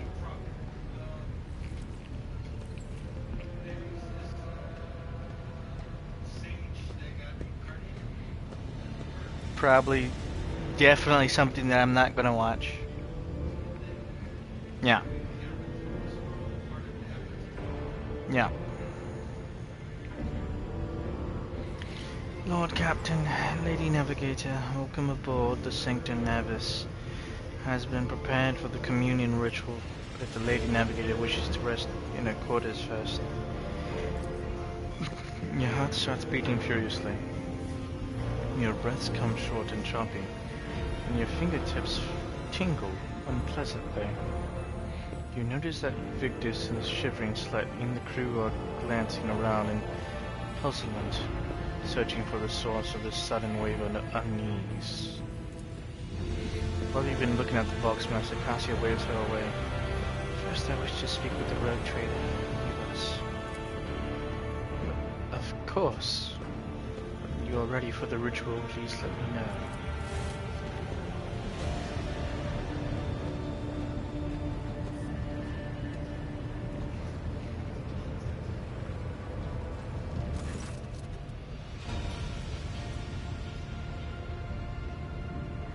There we go. Cassia sweeps her pensive gaze over Victus, then lowering her lashes slightly turns to you.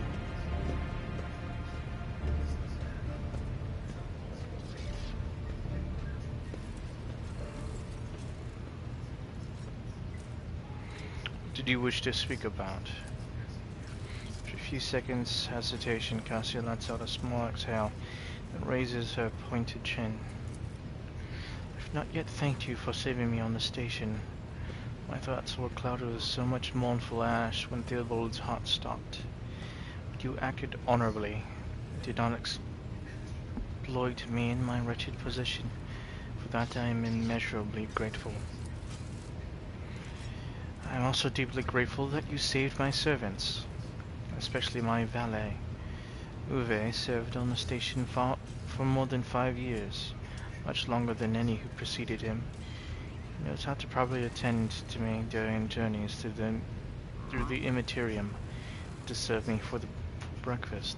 His presence envelops me in a cloak of amber. But now, Cassia throws back her shoulders, ready to go to the Sanctum Navis and perform the sacred rite.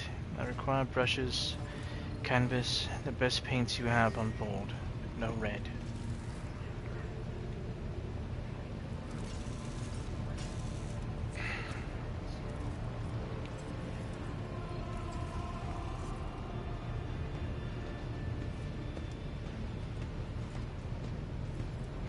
What do you use red paint? Cassia gestures toward the servant standing beside her. We will give his blood before the ritual as always.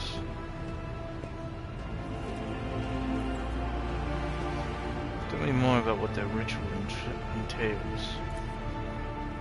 I doubt the uninitiated could understand the mysteries of navigation. I shall try to explain the essence of it. I must merge my mind and will with the machine spirit of the ship. Come one with the vessel. Cassie lifts a lock of her hair from the back of her neck, revealing gilded implant ports. After that, I use the House of Celia ritual, which I am loath to reveal to you, to free my mind of all errant thoughts, and then it's time to open my third eye and peer into the depths of the warp itself. Among the nightmares, visions, mirages, and creatures of the abyss, the light of the Emperor is the truth that will lead me from stars to star, from system to system. Oh, the light, a guiding thread. It's so fine it can slip from one's grasp at any moment. Cassia unfurls her hand as though dropping something. But you have nothing to worry about. The navigators of House of Celia never lose their course.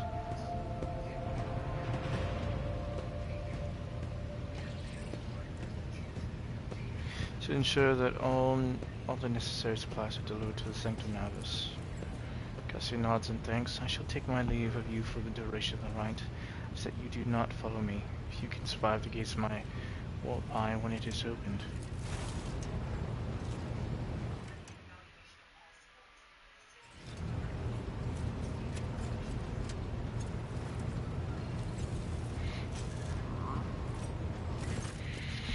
Lord Captain, I will oversee the open channel between Lady Navigator and the bridge.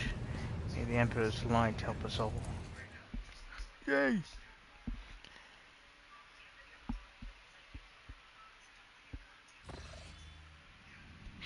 Boxcasters, the Sanctum Navis picked up the susurration of clothes, pious chanting and the metallic clicking of implants. The serene voice of the Lady Navigator breaks the silence, initiating communion ritual. Come here, Ruth. An exultant ring of metal freed from its scabbard, the slow sob of the servant, the rhythmic drip of liquid on canvas, the faint whisper of the brush. Go. Footsteps hurry away. I see violet vortexes lashing an ocean with a million flails, and amber shadows spinning over the surface at a fiery dance. Storm rising above foaming waters, armadas drowning in fog. The path from one end to another cannot be seen. Here, beyond the wall of glass, a daughter forsaken by her father yearns for her brother. The sun's pale disk goes in tireless pursuit. Of her? No. Of me. Its frozen rays lie. Its spring is here. The light is deadened. The great ruler is gone. Foxmaster recoils at Cassia's words. He accidentally snaps one of the cogitator levers. The panel beneath her fingers emits sparks, and the boxcaster falls silent. She quickly flips a series of switches and bows guiltily. My abject apologies for cutting off the broadcast, Lord Captain. Never heard the warp speaking through of Navigator before. Connection is restored now. It will not happen again.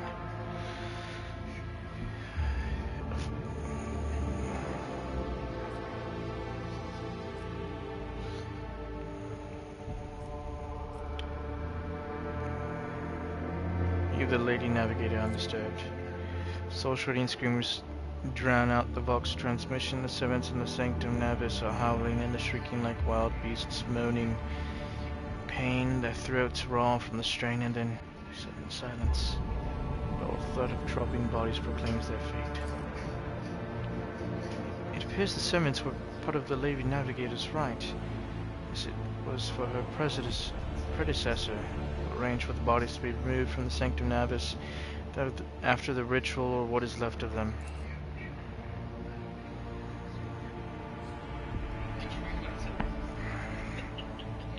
Rogue Trader, I fear I have unfortunate news, and this blackness is spread across the canvas, dividing what should be whole in two. My sight cannot glimpse the light of the Emperor as clearly as before. I cannot turn around. My brush only draws me onward. The way is blocked. You hear a heavy exhale, rustling fabric and metallic clicking. By the Emperor's grace, the ritual was successful. The vessel's temperament presented a challenge. Its cold steel grip did not allow me to breathe freely, even for a second. It was as if the depths of the ship housed not only machine spirits, but something other. Now I will retreat to my chambers to recover my strength. Send for me if you have need of me. Lord Captain, congratulations on acquiring the Navigator. Please spare me a few moments of your time. There are several matters that require your attention. First of all, I wish to report on the condition of the station, Uruk 5. Had you opted to begin your visit to the Rykard system with a different destination, the station could have become critically unstable. Fortunately, the decision to immediately visit the representatives of the Navis Nobilite bought us precious time. We can either focus our efforts on disassembling the station and procuring technological components for our own vessel, or attempt to save as many valuables as we can.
With your permission, I would also like to remind you that we are still looking for an Engineer Prime. Both the vessel and its machine spirits are in desperate need of oversight by an experienced tech priest.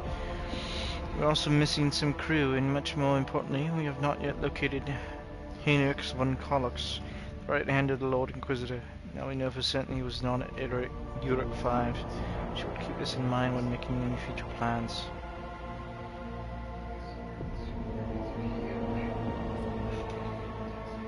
Thank you, Vigidus. This will be all for now. As it pleases you, Lord Captain.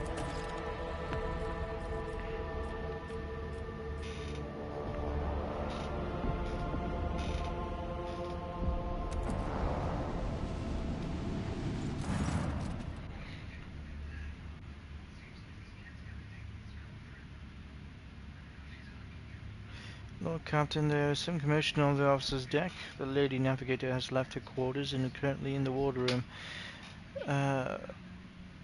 Where uninitiated crew members are shunning her in terror. Perhaps you should find out what was brought Cassia to the deck. Fine. You know, I'm trying to sell and buy shit. Grab more stuff.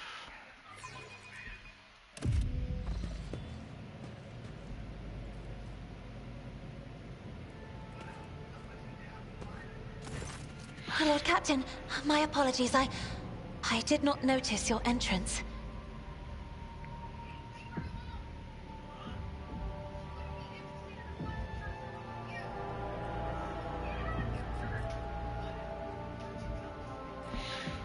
I see you are fond of reading. Oh, this. I found this fascinating read on one of the shelves. And I must say, it has caught my eye. Its every chapter is written in verse. I find it so beautiful and enrapturing. Cassia carefully shows you the book, which turns out to be the collection of works by the Cadian naval commander and poet alias Quint. Uruk V had a vast archive of its own, of course. Although most of the works within had to do with scholarly disciplines of some sort or another. Only in my sparse moments of respite was I allowed to escape into the pages of more embellished works. Cassia gently brushes the dust off the cover with her thin, clawed hand. Her eyes filled with longing after reminiscing about her lost home.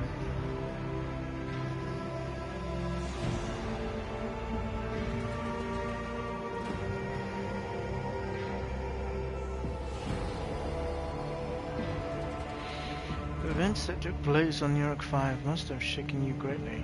Know you well. One should not underestimate the navigators of House Orselio, Lord Captain. Like a shawl of pale smoke, a faint malaise hangs upon my shoulders. But it will not be the slightest hindrance to my duty to humanity, and my duty to you.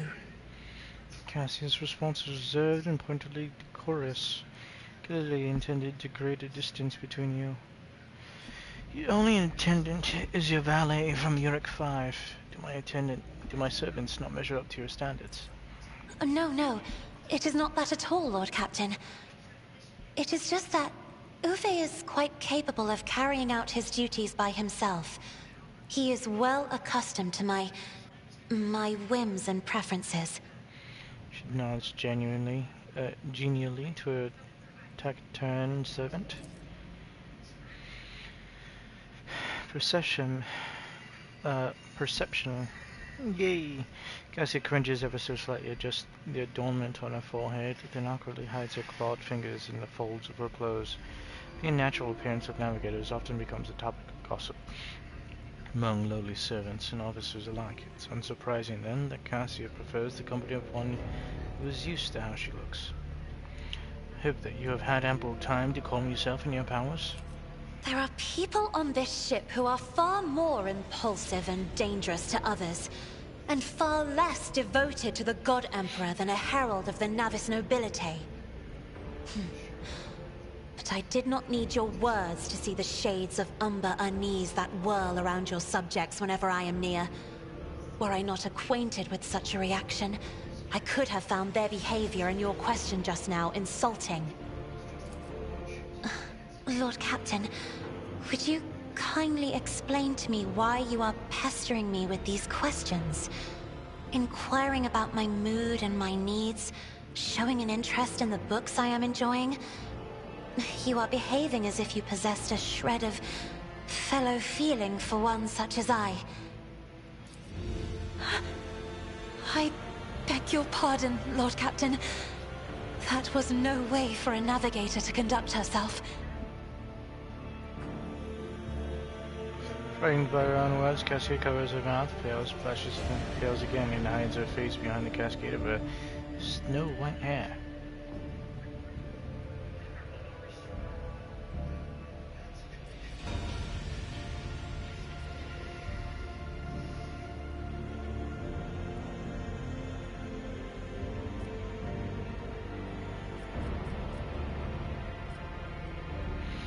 Nothing to apologize for. Human emotions are natural, be they good or bad. It's just as natural to share them with others. Please forgive me. I cannot even understand myself right now. Your words and attention have reminded me of life on the station. Of Theobald and Felek. I do not understand. They were merely the keepers of Urak 5. So, why do memories of those two make me feel a strange heaviness here? Places a hand on her breastplate. At the same time, I find myself overwhelmed with new excitement and anticipation.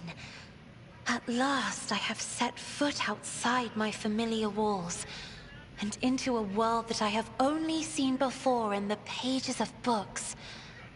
Your ship alone is a treasure trove of remarkable artifacts and curiosities. And just imagine the things that await beyond, but... my delight must seem childish to you, surely. In your heart, you must be finding all this quite amusing. I understand what you're going through. Here, let me see.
Well,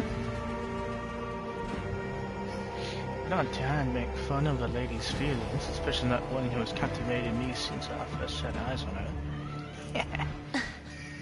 Words like that, Lord Captain, could easily be misconstrued. You should familiarize yourself with some of the works in your library to learn the appropriate manner of conversing with a lady. Ooh! Struggling to maintain an expression of polite indifference, Cassie covers her burning face and swiftly exits the room. Well, let me take a look at this real quick.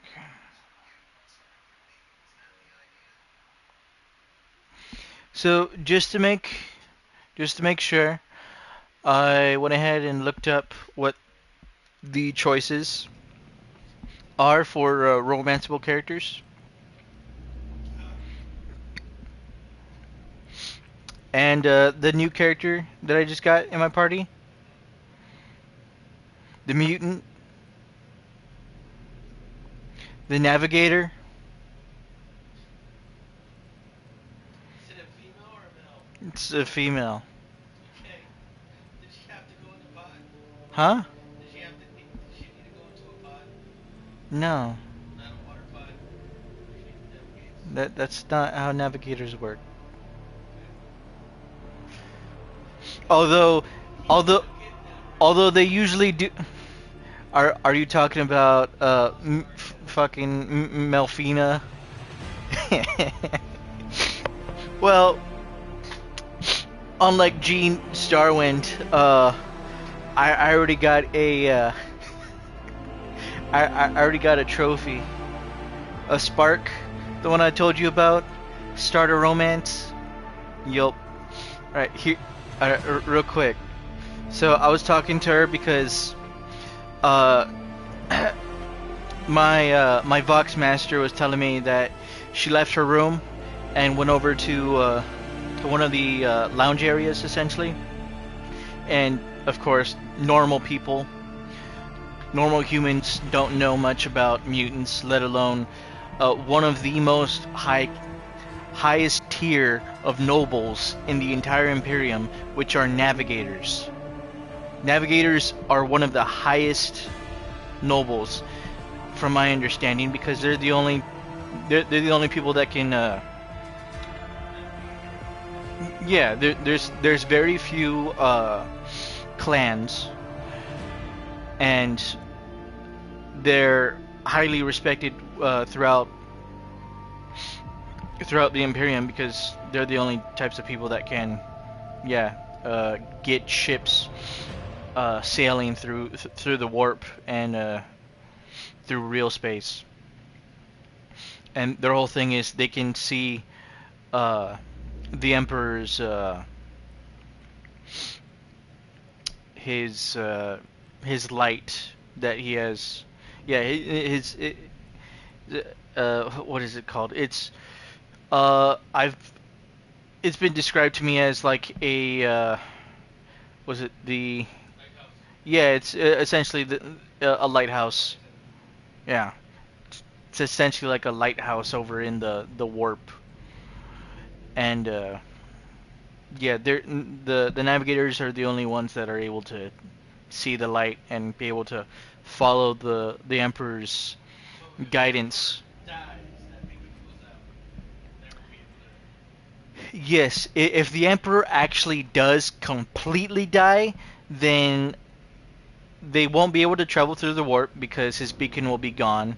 There'll be the Emperor won't have any presence within the warp whatsoever, which means everyone who tries to travel through the warp will be more prone to corruption.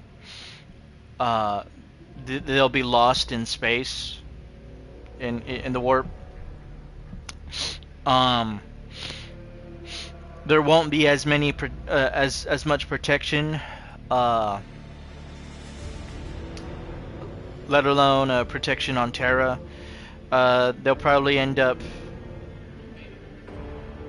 invading Terra because, if I remember correctly, there's a warp gate underneath the Golden Throne.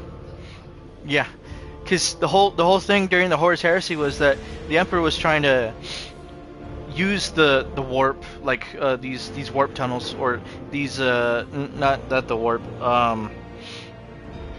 I forgot what they were called. They're tunnels that the Eldari, I believe, use. The webway. The webway. He tried to use the webway, which is another thing that the Eldari use to get to certain places, and demons and Tyranids started flowing into there. I believe it was Tyranids as well. I know demons for a fact were in there.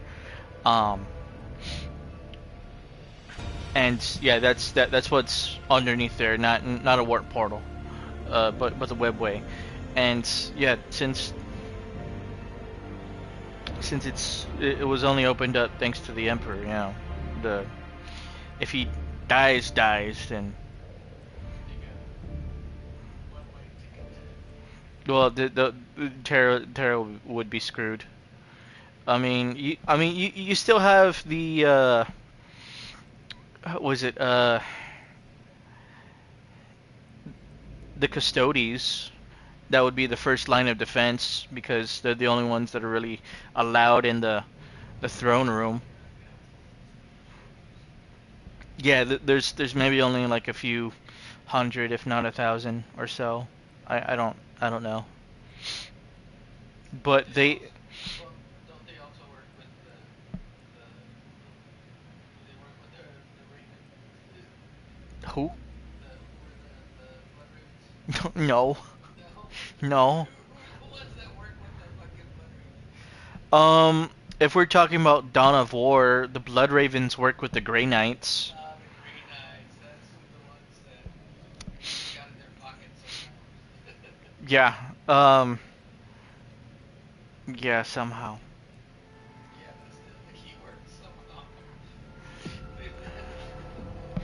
Especially since especially since, if anything, the Blood Ravens are the gene seed they use is the same as the Thousand Suns,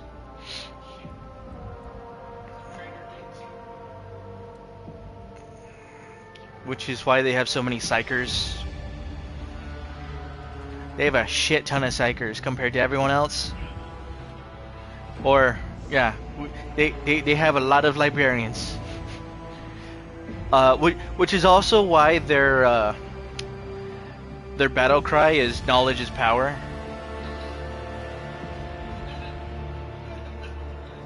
Yeah.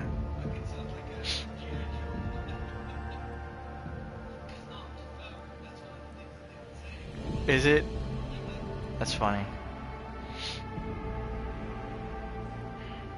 And then what is it? One of I think it was one of the captains.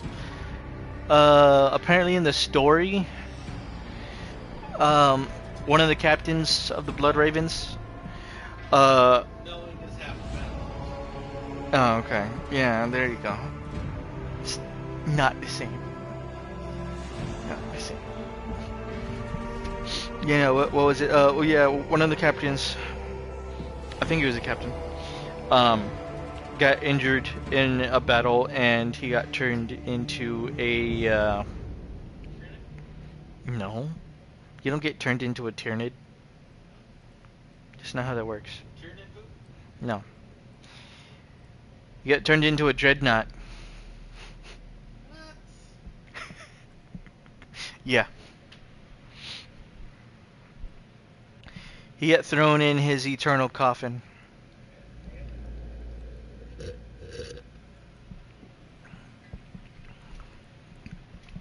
But no, over here. What was it? Yeah. So I was over here talking with the navigator. She's got red eyes, silver-like hair, light bluish skin, and underneath her hair, like around the neck, she's got like a pretty much either gills or like scales. Which, I mean, yeah, that is some of the descriptions that I normally hear about navigators, is they kind of have like a fish kind of look to them. You know, the the Innsmouth look.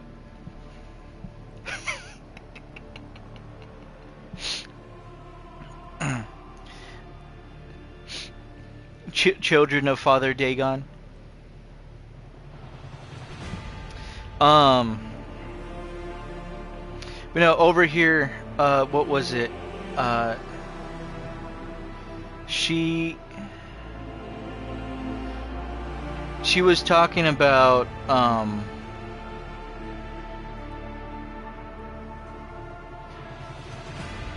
let's see.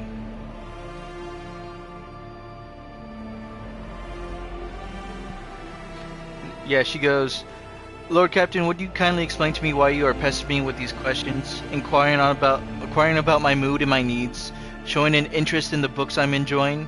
You are behaving as if you possessed a shred of fellow feeling for one such as I.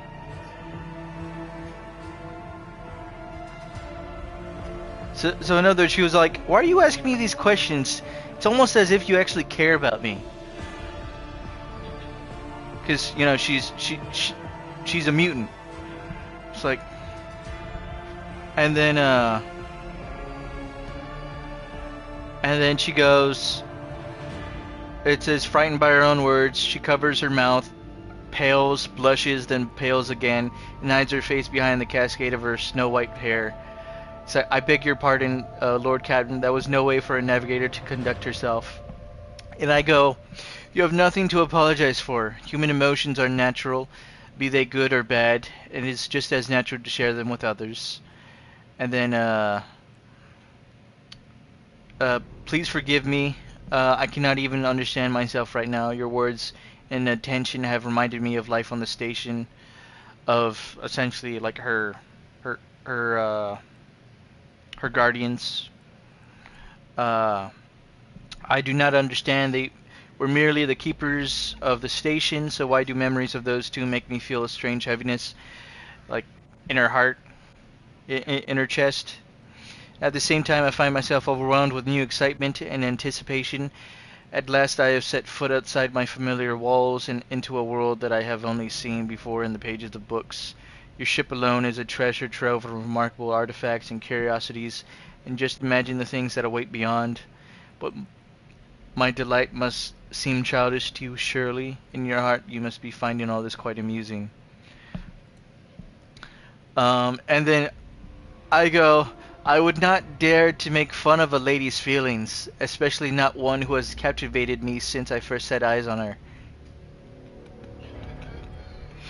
And then, yeah, it goes, it blinks in surprise, her eyelashes fluttering, and a delicate blush suffuses her cheeks. Words like that, Lord Captain, could easily be misconstrued. You should familiarize yourself with some of the works in your library to learn the appropriate manner of conversing with a lady. Struggling to maintain an expression of polite indifference, she covers her burning face and swiftly exits the room. So, other than the navigator, looks like there's a. It looks like a Drukhari. There's a Drukhari, a male Drukhari, which you can romance whether you're a male or a female. There's a female Eldari. Same thing, you can romance if you're male or female. Makes sense with the Eldari and Drukhari. They don't give a shit if you're male or female. They'll still fuck you. I mean, they're the ones who summoned Slanesh to begin with, so. And then you got a character that I need to find at some point, which I think it says. I think it also pretty much the majority of the characters are male only, not male. Yeah, the majority of the characters that are only one gender are male only, and that's like 2 female characters. There's one other female character. I don't know what point I'd be able to meet her, but she looks kind of meh. So I figured might as well mess with the mutant.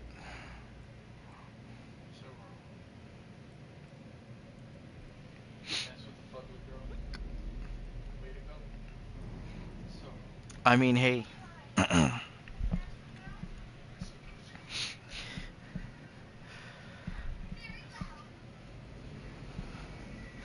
I'll just picture myself as Gene Starwin while I do it.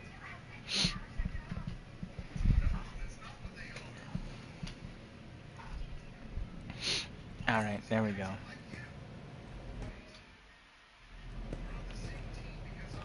Puts down her book.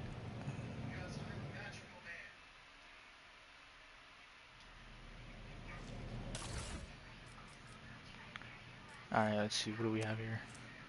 Secrets of gallant conduct. How to express your feeling.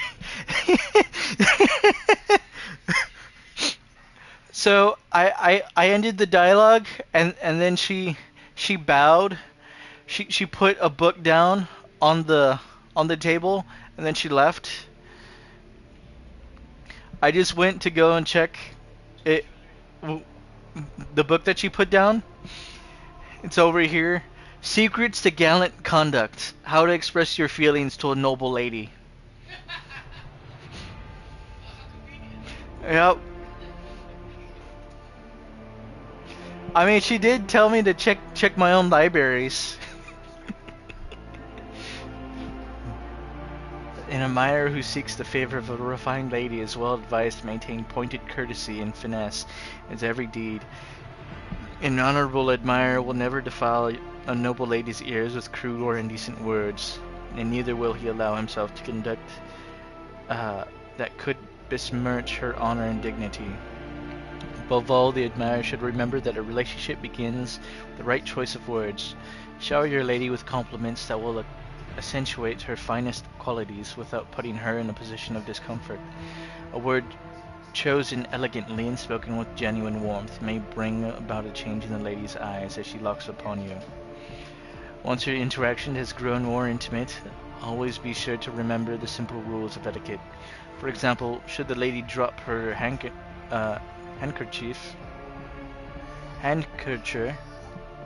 I would assume handkerchief, but okay, handkerchief, the deepest expression of sympathy for her would be to perform the following gesture.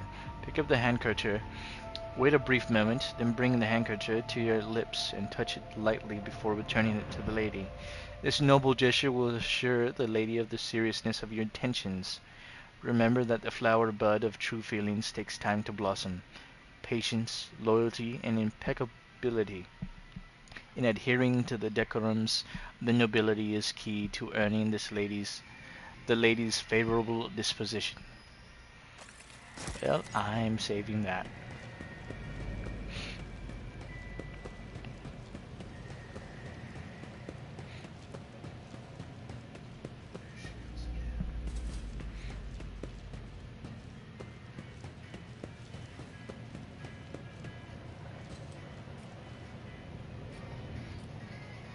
I bet you it's the mutton chops.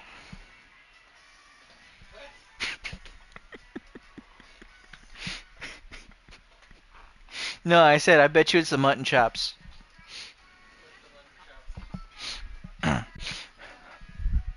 No, my character has mutton chops over here, and then the little French mustache, and then a little bit of a like stubble right here.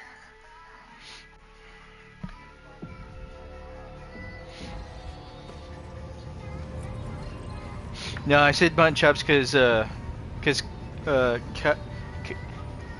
Caiaphas Cain has mutton chops too, and he's popular with the ladies. That's interesting. What the hell? Is that claymation?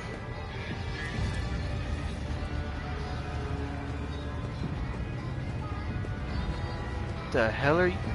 Is that just the ending? They went.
Okay.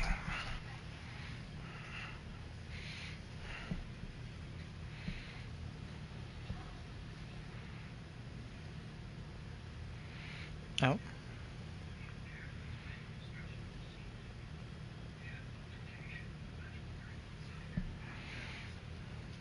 What is she doing?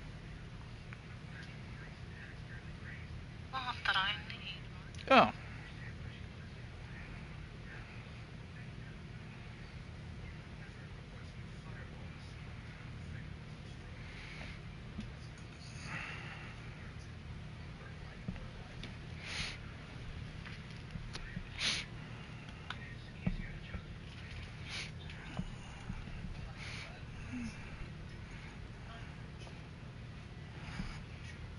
Lucy, I'm busy.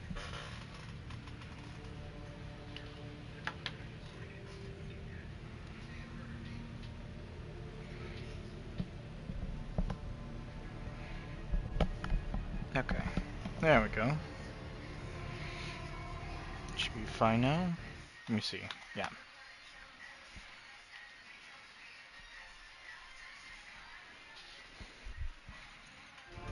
Alright, there we go.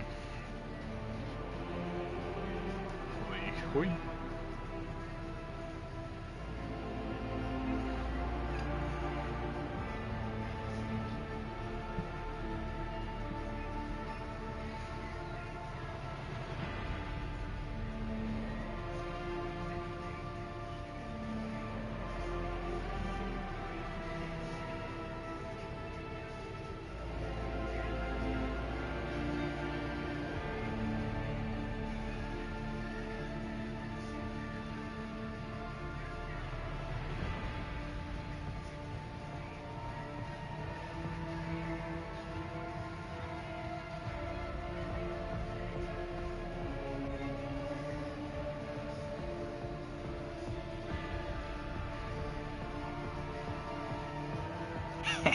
He started a romance with an Innsmouth girl.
Okay.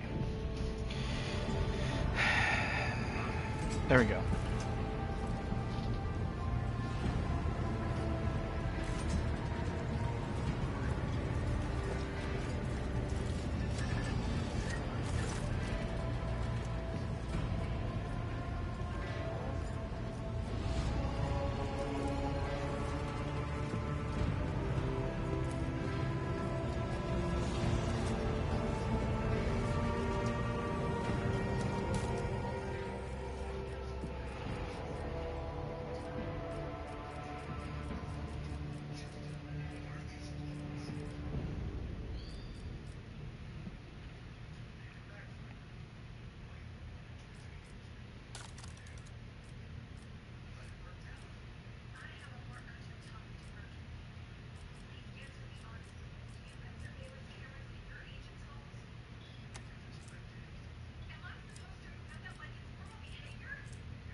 Maybe not for now.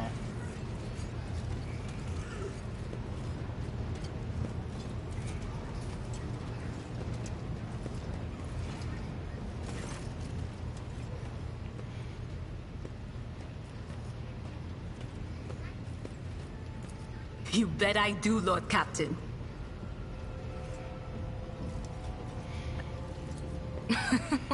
Okay, so we went to Footfall once. Well, I mean, Lord Captain Theodora went to Footfall a lot. But on that occasion, she took me with her for some reason. My day had gotten off to a bad start. My head had been yammering since I woke up, but there was nothing else for it. I had to go. We arrive at the place, and what a place! All the gentlemen and ladies dressed to kill, showing off their encrusted implants, all clustered around little tables. Well, turned out it was a gaming den.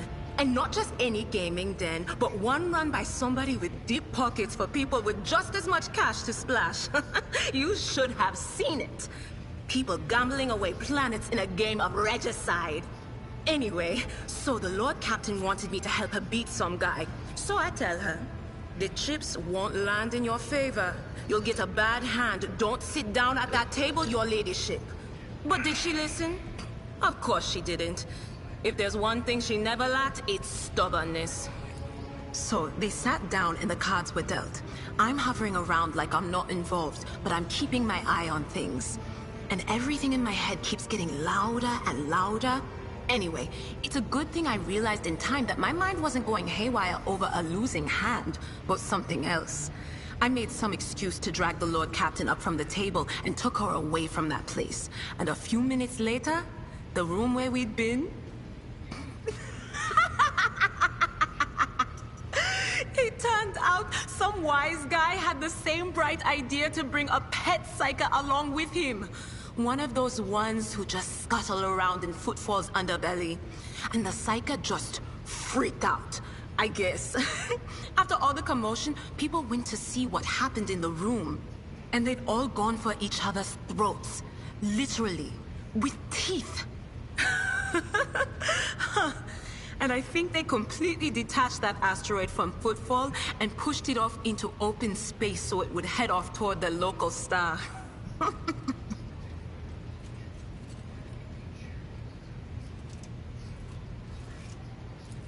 Of course. Always at your service. And that was an interesting story.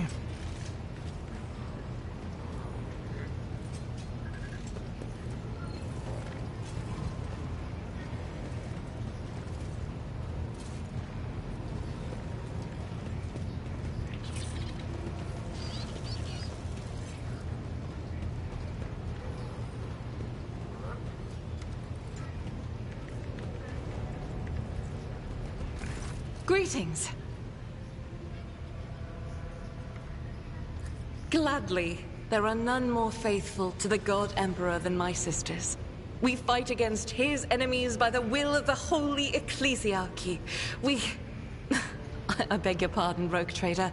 Here I am talking about what every lesser noble in the Imperium knows. So what exactly are you interested in hearing about? Once I had completed my novitiate, I was sent to the Calixian branch of the Order of Our Martyred Lady, assigned to the Order's Pronatus. The Order's mission is vital and noble. The Sisters Pronatus protect great relics of the Imperium. We guard them, preserve them, escort them when they are brought onto the battlefield or presented for pilgrims to venerate. And we seek out the relics that have been lost.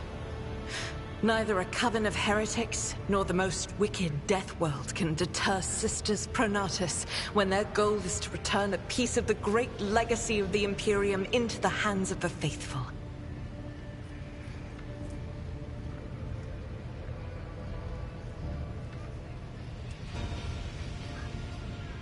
Yeah, shit. The Order Pronatus is not one of the Order's militants, and yet you are a trained fighter. Don't let the name deceive you. The Order's militant trains sisters to march onto the battlefield as an army. That does not make sisters who belong to the non-militant orders timid and helpless. Both the solace-bringing Sisters Hospitaller and the enlightened Sisters Dialogus know how to greet enemies of humanity. Their dialogue with heretics is usually quite short, with the last word being a bolter discharge. And my order has all the more reason to be known for the martial prowess of its sisters.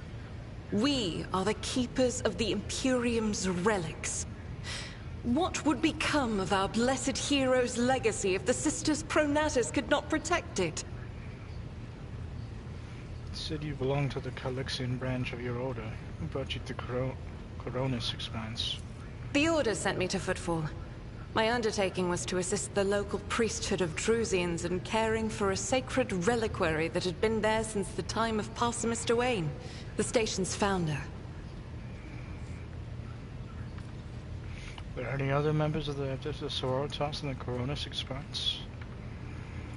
None that I'm aware of, but the Sisterhood's orders are many, and can operate independently of one another, sending their sisters wherever their presence is needed as deemed by the Ecclesiarchy. Perhaps somewhere in the Lord Inquisitor's retinue, may his path be blessed, my sisters perform their duty as we speak. I wish it were so. Even a single evening spent in joint prayer and training would bring me joy. I see the Adeptus Sororitas are the faces in their faith among the orders of the Imperium. Is it true? It is. The Sisters of Battle are a fire lit by the God Emperor.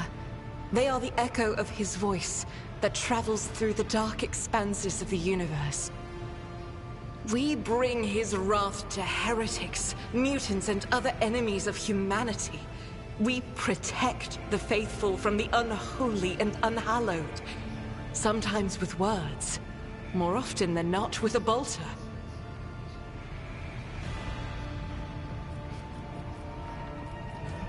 Are all sisters truly as faultless as you say?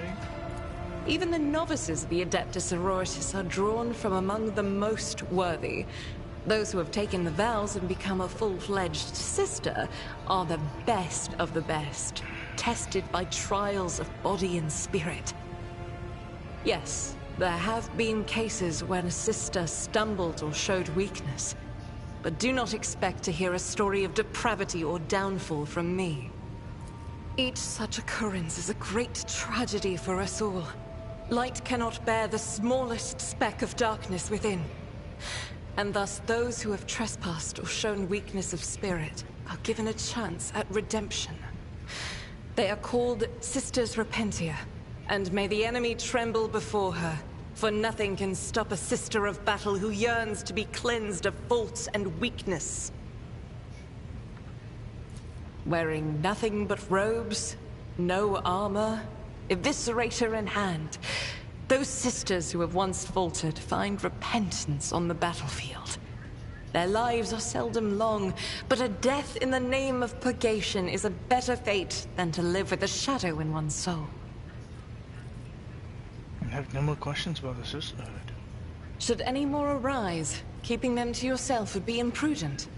It is a virtue to take an interest in holiness. Thank you.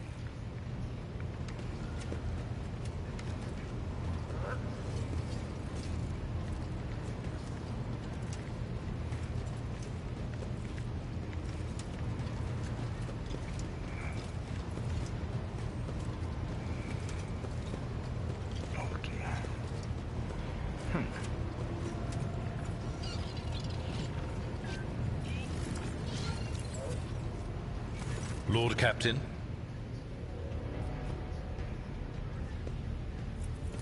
Lord Captain.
Words cannot describe how boring the bridge is without our stimulating conversations.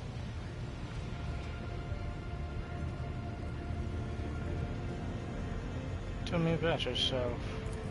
I am a part of House Orselio, an ancient dynasty of the Navis nobility. Since time immemorial, our family has served to advance knowledge, pushing at the boundaries of the dark unknown. The Starway Atlas contains 2,843 routes that chart the sectors of the Segmentum Obscurus and reach all the way from the Coronis Expanse to Holy Terra.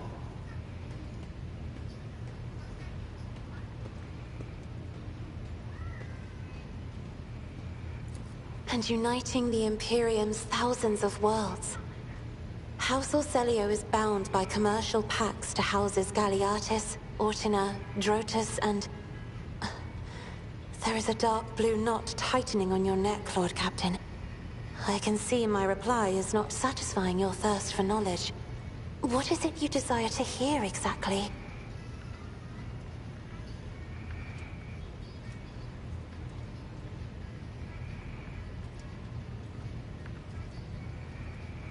Navigators identify so strongly with their house. It must be difficult for you not to be able to lean on your elders.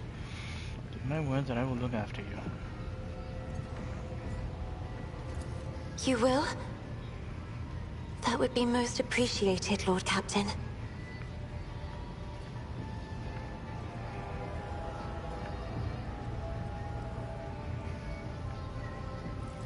So, you've never lived anywhere other than Europe 5. Hardly.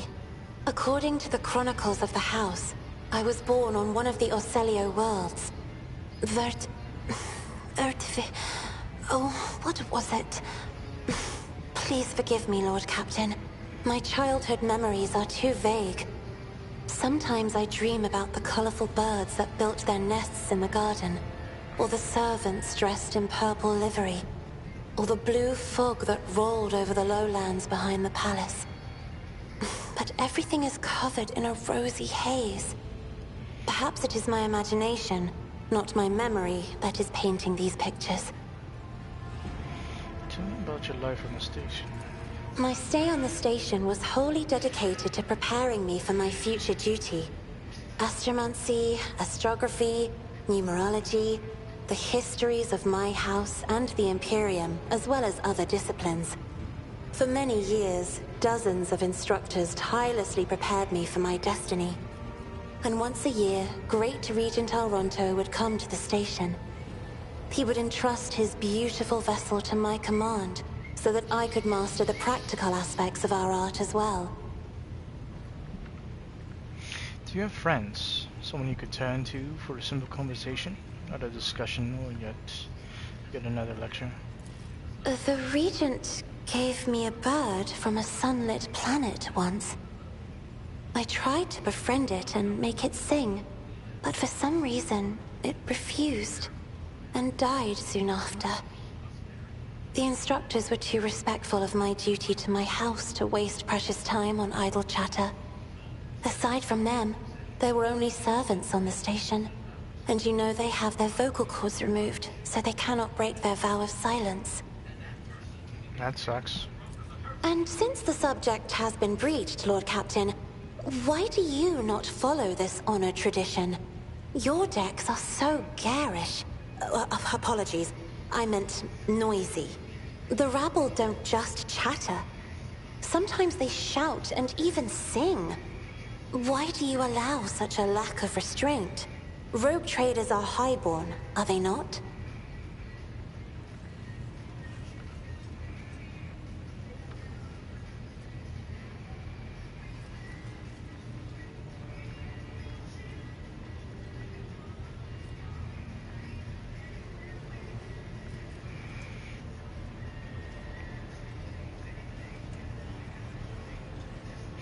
The Lord cannot maim people just because it's in his power to do so. On the contrary, it's the duty of every ruler to look after his subjects. Your words sound amazingly blasphemous. If a ruler's duty dictates the need for violence, Would dispensing it not be their responsibility? I will contemplate your answer in solitude. What does it feel like to get on a vessel through the wall? It may be difficult to describe. You see, every navigator perceives the warp differently. My mentor, Great Regent Elronto, always described his travels through the Immaterium as a journey through a vast wood with countless paths. And I, assisting him in the first voyages, futilely tried to follow his example. But the wood would not reveal itself to me. But everything changed when I found my own key to this mystery. You see, I've always brightened up my rare moments of leisure time by painting. You may recall there was a workshop in my chambers. As soon as I imagined the warp as a blank canvas, an indescribable feeling came over me. I moved the brush, going deeper and deeper into my own painting. Visions were hidden within the vibrant colors of my palette, and something inside me knew which should be brought out and which should be left behind. I woke up several days later, after the voyage was safely complete. Your third eye, I noticed that your love of painting reflected in your speech as well. You associate so many images with hues and colors. The Emperor graced me with a gift. I can see inner life in addition to the mundane. You cannot know that a fruit has rotten from the inside until a blade slices it in two. I can see the rot from far away. It roils like swamp mud, oozing through the bright peel. Anger and boredom, sadness and joy. Everything that people shut away inside themselves is revealed to me like colors on the canvas of my world. In your third eye, do you always conceal it? The Navigator's open eye is baneful to whoever the warp's ruinous shine falls upon, and therefore it is the symbol of our power. We are the guiding stars of humanity, found worthy of an uncommon gift, and one of the duties that we bear is to guard our eye, even from wayward glances that may bear evil. Besides, I am aware that lesser servants of the Imperium may find our appearance repulsive. The Navigator gene twists the features the rabble are used to seeing, and the magnificence of our role cannot be grasped by their feeble minds.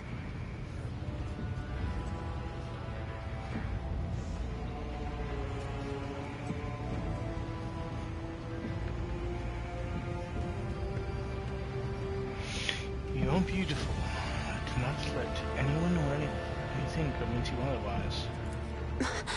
Lord Captain, you are overstepping the bounds of propriety. Don't we talk about something else? You will hear no objection from me, Lord Captain. Something about House of Celia? As the only voice of our family on this vessel, it is an honor. As long as your questions are courteous, I will answer every one of them.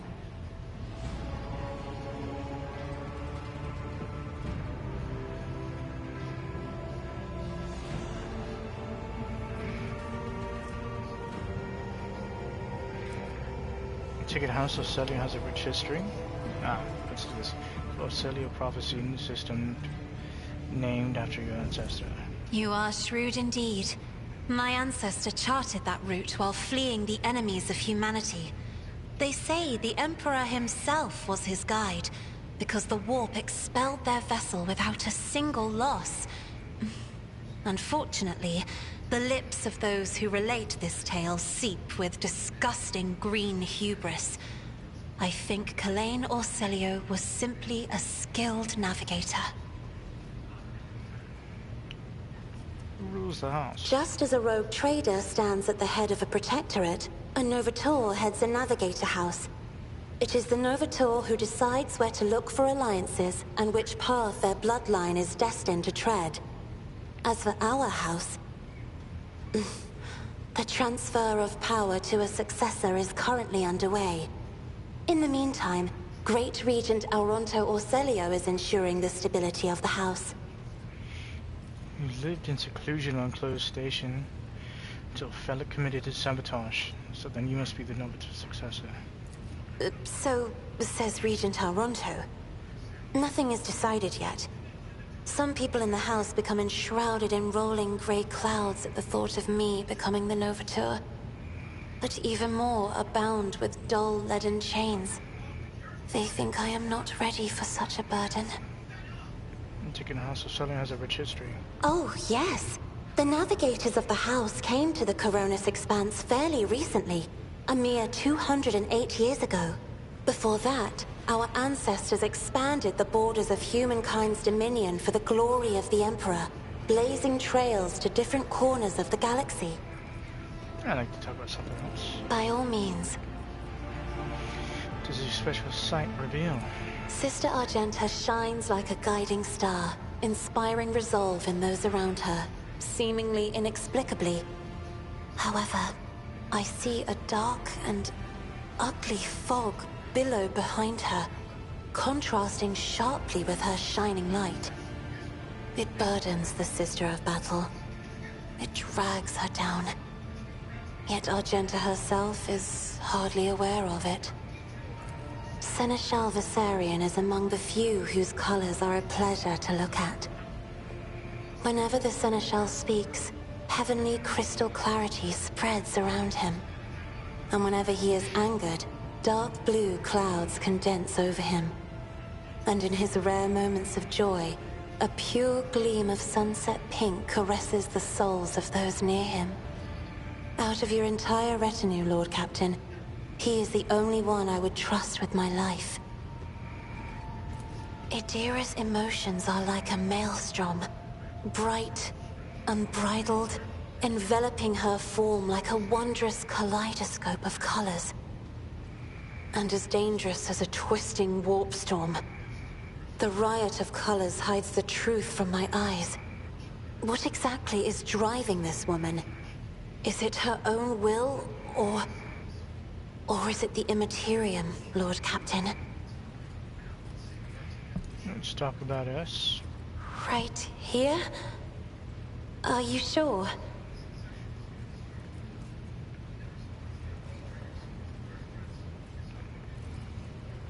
Let's discuss other things. Of course. Let us turn from personal matters to more pressing concerns. This is where I make my life. Okay. I have enjoyed your company. Thank you for the conversation. I very much enjoyed that. Okay.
Let's go to Minoris.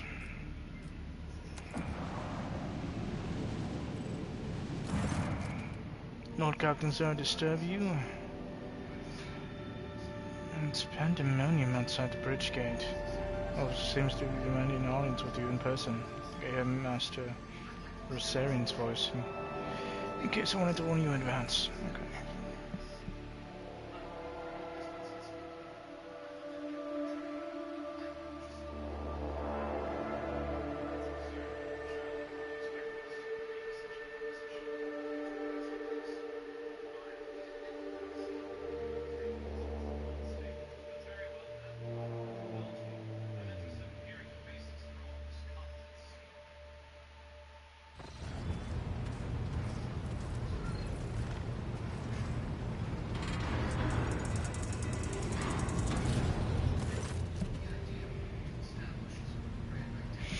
The everyday sounds of the bridge are disrupted by voices raised in anger. Emblott's voice, the loudest of all. It's not the conduct of an officer. These are the antics of a high-born brat out on a lark. Explain yourself, Lieutenant. Or Lieutenant. The woman standing before Emblott strives with all her might not to quail under the onslaught of her superior's anger. She falters, but manages to look him in the eye and say, I apologize, sir, but I must speak to Lord Captain. Very well, Lieutenant. You may address the Lord Captain, not least because I see you have already seen fit to disturb him. Your unauthorized appearance on the bridge and display of belligerence toward a higher-ranking officer will be logged on your personal file without delay. Lord Captain, Lieutenant Avrila Vent requesting permission to speak. Fall silent and then adds rashly. No matter of extreme importance and urgency.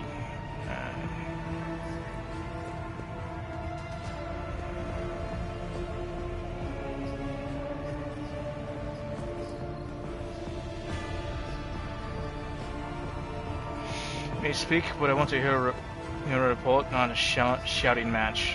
Having two officers bickering in full view of the bridge is unacceptable. I'm sorry, Lord Captain. I thought the drastic times called for drastic measures. Finn exclaims hotly. Okay. This matter cannot wait. Any minute now an assault unit will be dispatched to the lower decks on orders to crush the workers' strike by any means necessary. But I am convinced that this step is unwarranted, and that the crisis itself was provoked by the actions of one of the senior officers. Finn's almost trembling with tension as she delivers the speech, face extremely pale. Emblott in no hurry to intervene, lets out a skeptical huff. He glances at Sourback, who is standing not far from him. But she maintains a stony expression. Lord Captain, I urge you to investigate the actions of Seneschal Westarian and to intervene in what's happening on the lower decks. Because very soon we will have a mutiny or a massacre on our hands. Reels off the last words as though she knows them by heart. She's clearly been preparing to say them for some time. When she's finished, she casts an anxious glance at Emblott and at you.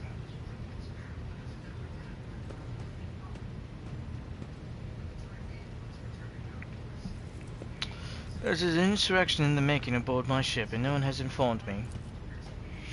We're not deeming it a problem worthy of the Rogue Trader's attention. Lower Deck says it so happens are in revolt. 30-some years ago, we even had a revolutionary leader rise up who dared to establish workers' rules across the entire ship. It took a month to restore order, but even 8 years later, we were still battling rumors that the hero had survived his execution and was on the verge of gathering people to fight against tyranny once more.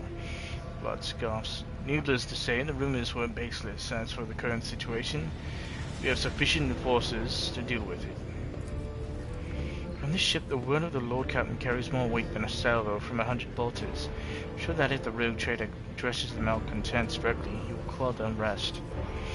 I dread to think what problem you will stab the Rogue Trader with next.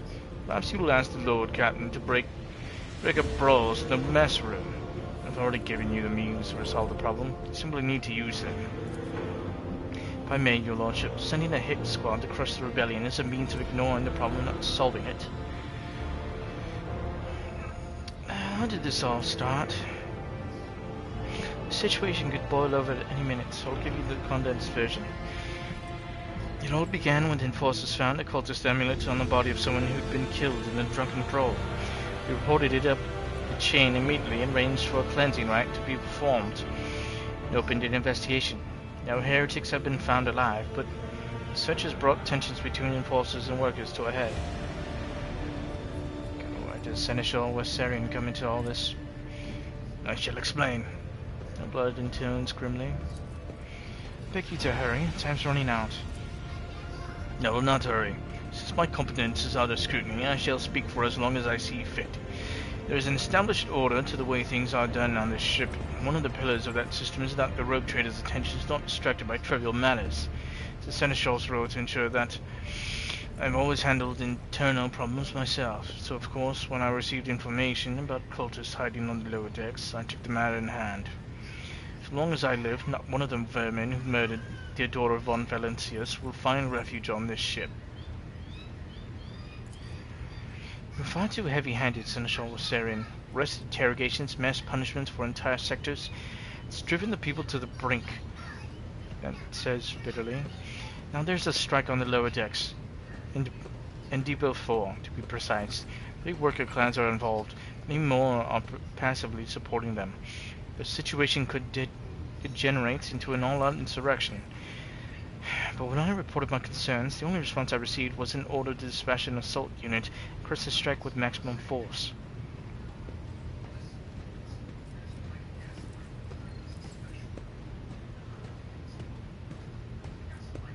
What is Department 4? Depot 4 is one of the poorest sectors on the lower decks. It's home to clans of general laborers. Not as valuable to the ship as the families who have served its specialized systems for generations. They're an easily replaceable resource. One which is now, more besides, giving succor to cultists and minions of the archenemy. Depot 4 is poor and troubled, but at the worst, that means drunken fights and illegal rotgut brewing. Handled the workers of Depot 4 in the past. We would have done so again if the crackdown on Depot 4 hadn't been so harsh. And another important point to bear in mind, the problem is not limited to this sector. It's located on one of the most populated lower decks. Everything that happens there has a knock-on effect on all the neighboring sectors. Master at Arms, the ship's enforcers report to you, and yet you seem hesitant to provide your own perspective.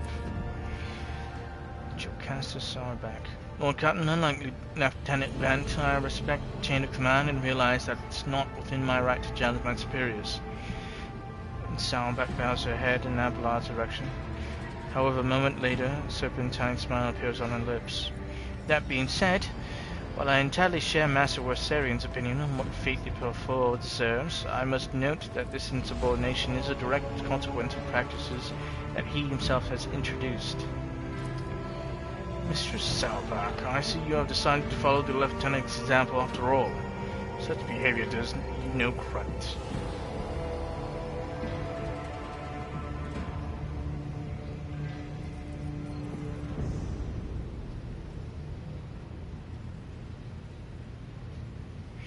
Lieutenant Vent, would you say the Seneschal has singled you out from your peers in any way? Oh.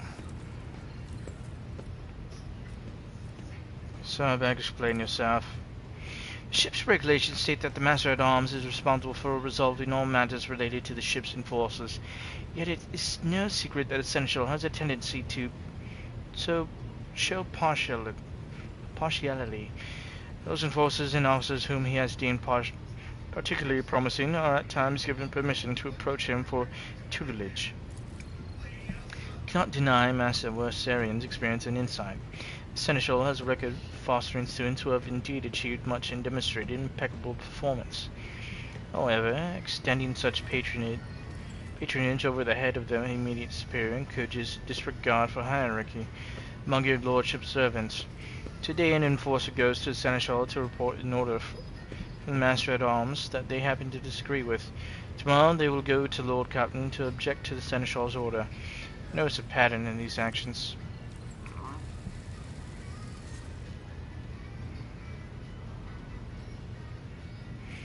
Lieutenant Vance, would you say the Seneschal has signaled you out from your peers in any way? Well, Captain, I swear that Senator Westernia has never granted me any privileges, never once advocated for me, nor facilitated my promotions, although he's the man who convinced me to become an officer in the first place. He's offered me extensive guidance in my service, for which I am grateful to him. While not all my fellows receive such attention, I know of at least a dozen fine officers whom the Seneschal keeps in his sights to ensure that they continue to strive. To prepare new generations of the dynasty's servants, to instruct them, and to separate those with potential from those who have exhausted it. That's my duty as Seneschal. The ship has bays worth of pilots and forces, officers, technicians, and stewards whom I have raised personally. By the throne, every third person standing on this bridge right now was my student at one point. Blood, do you wish to respond? Mrs. Saddleback, can you recall an occasion where I would encourage an officer to disobey their superior, or one when I would overrule their order, or show favoritism to those who merited none?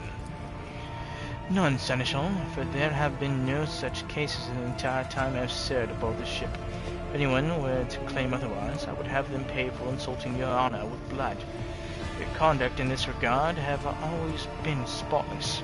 Nevertheless, given your eminent position, a simple show of attention on your part is enough to erode the propriety of junior officers, inflate their sense of self-importance, and undermine discipline. That you distinguish some of them and know them by name is tantamount to walking around the officer's deck handing out gifts to officers who have caught your eye. Feels those you set apart with ambition and audacity, makes them stand out among the rest. Forces are meant to be faceless servants, fighters ready to die, their fate entrusted to their commander, no one else. That is the sole foundation of order. It appears I've unearthed an old squabble I would prefer to be left out of. Do not waste your time with much trivial matters, your lordship. Abelard, what do you have to say to all this? I see no need to add anything. I acted within the remit of my authority, guided exclusively by the best interest of your protectorate and your personal safety. If you wish to confirm the rectitude of my actions for yourself, I have no objections. For my part, I urge the Lord Captain to go down to lower decks, stop the assault unit, and speak directly to the people. See that they are not lying, nor harboring heretics. That way, you will stop the uprising before it begins.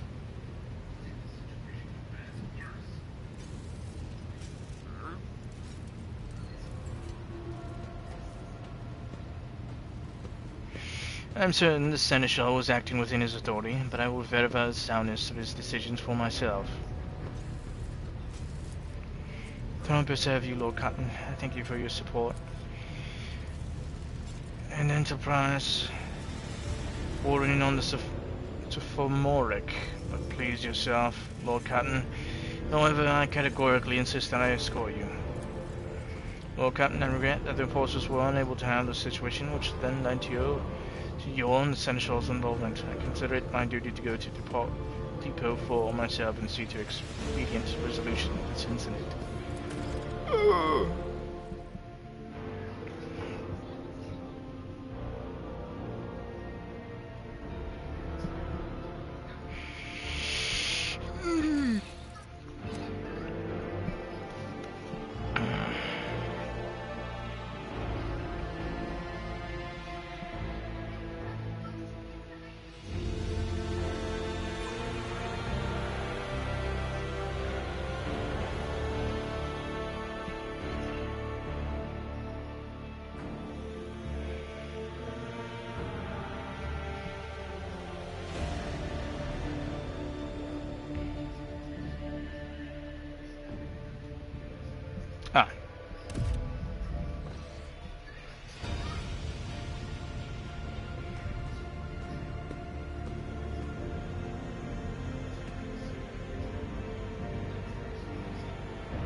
A new challenge for me?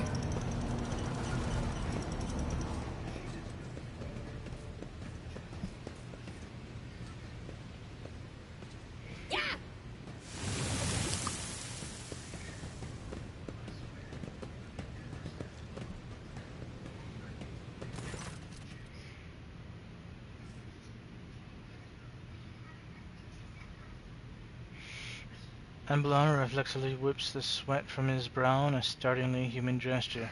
A telling one, a rare moment where he allows his age and weariness to show through his armor like veneer of self-assurance. The lower decks are a source of endless problems. Sometimes I dearly regret that we cannot replace all the locals with servitors. Did you hear? They were shouting your name. Of course they were. The organization of the daily routine life of the ship rests upon my shoulders. A mountain of challenges and problems from which I endeavor to insulate you, Lord Captain. The situation on the lower decks has been a cause of concern, and I have intervened personally on more than one occasion. That must be why they remember me. They do not know your face. To them you are akin to a creature of legend, one who has stood on the steps of the Golden Throne, no less. Whereas I am the man whose name is attached to every order docking rations or lowering the bay's heating.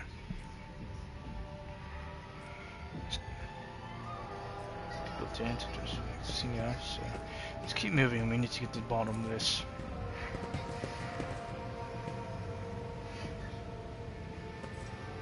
Resembling an nest made out of thermal insulation material, supposed to be where the workers sleep between shifts. None shall stand in my way.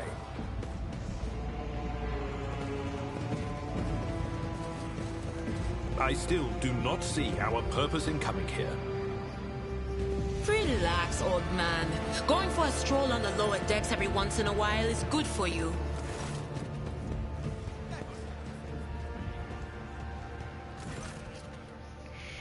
The sounds of a heated discussion reverberate through the ship's bays. Lieutenant Avrila Vent of the ship's enforcers is barring the path of her superior, Master-at-Arms Jocasta Saurback, who has arrived clad in armor. Judging by their expressions and tone, the standoff has dragged on for some time already, and has now reached boiling point. Lieutenant Vent, my patience is wearing thin. I have given you an order. Now get out of my way. I cannot comply with that order, ma'am. I look shaken, but there is fire in her eyes.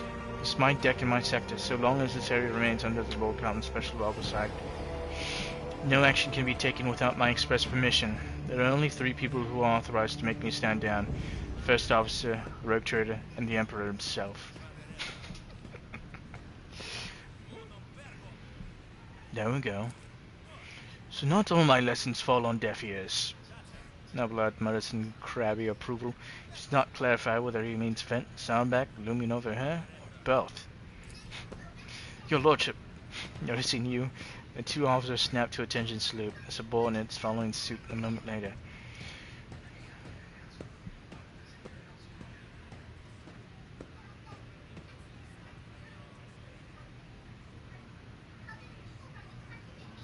What's the situation?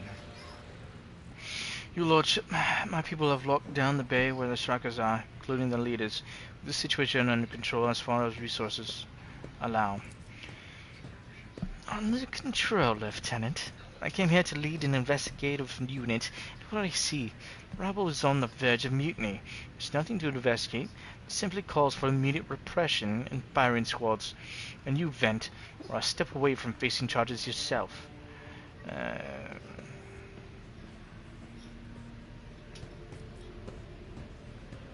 I want to speak to the strikers. Blood's mouth twists, but he restrains himself and says nothing. Right you are, Lord Captain. Allow me to wish you good luck. Hope gleams in Lieutenant Vent's eyes.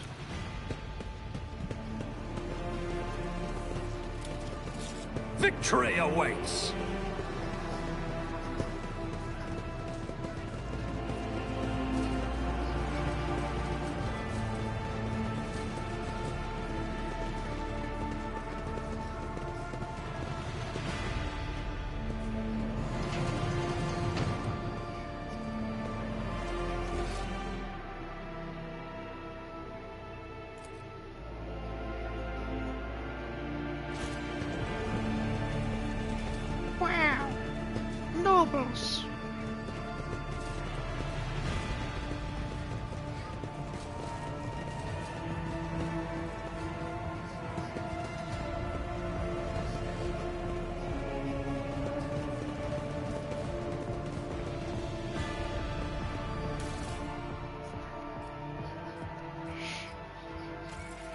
I'm taking your shit.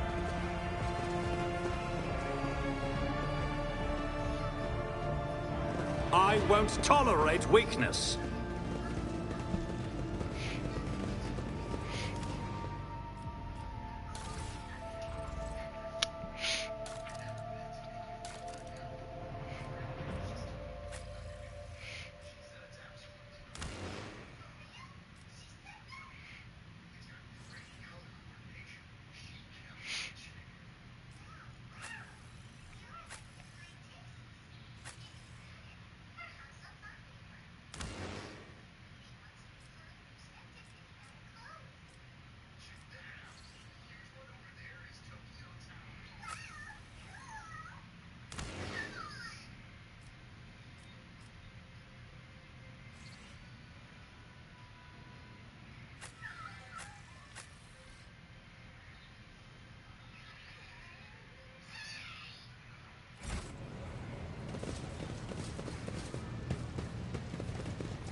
Follow my lead.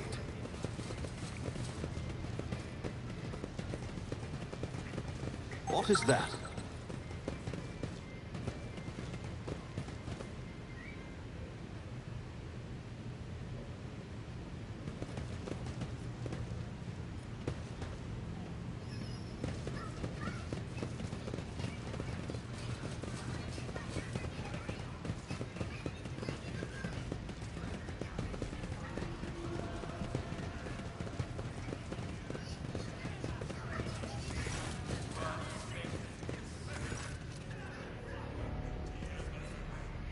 Dozen pairs of eyes stare apprehensively at you. People before you are typically inhabitants of the lower decks, taking their simple clothing, crude weapons, and faces that display varying levels of mutation. From the very discernible to the strange, to the outright grotesque.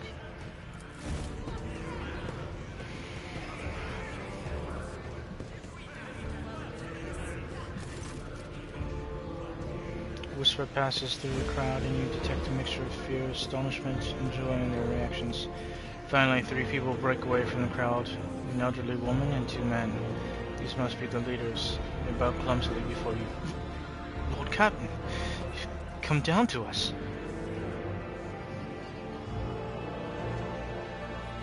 Tell me what is troubling you. Why are you striking? Striking? It's news to us, Lordship. Tall, thin man in worker's garb. All we're doing is asking questions, saying what we think. Shut up, Ribbit, snaps the old woman, who turns her hostile dark eyes on you.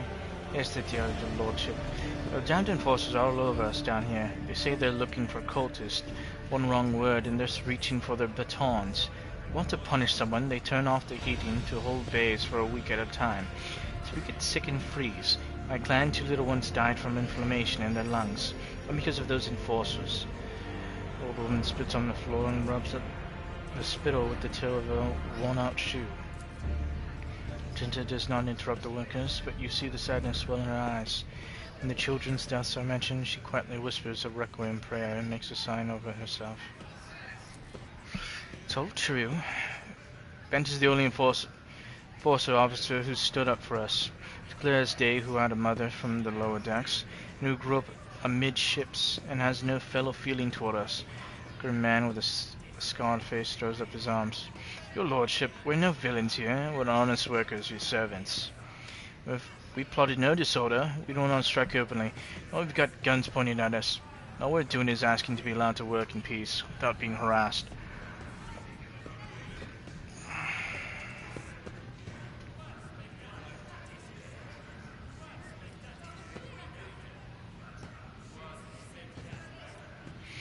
We were attacked on the way here. How do you explain that? Here's an explanation for you.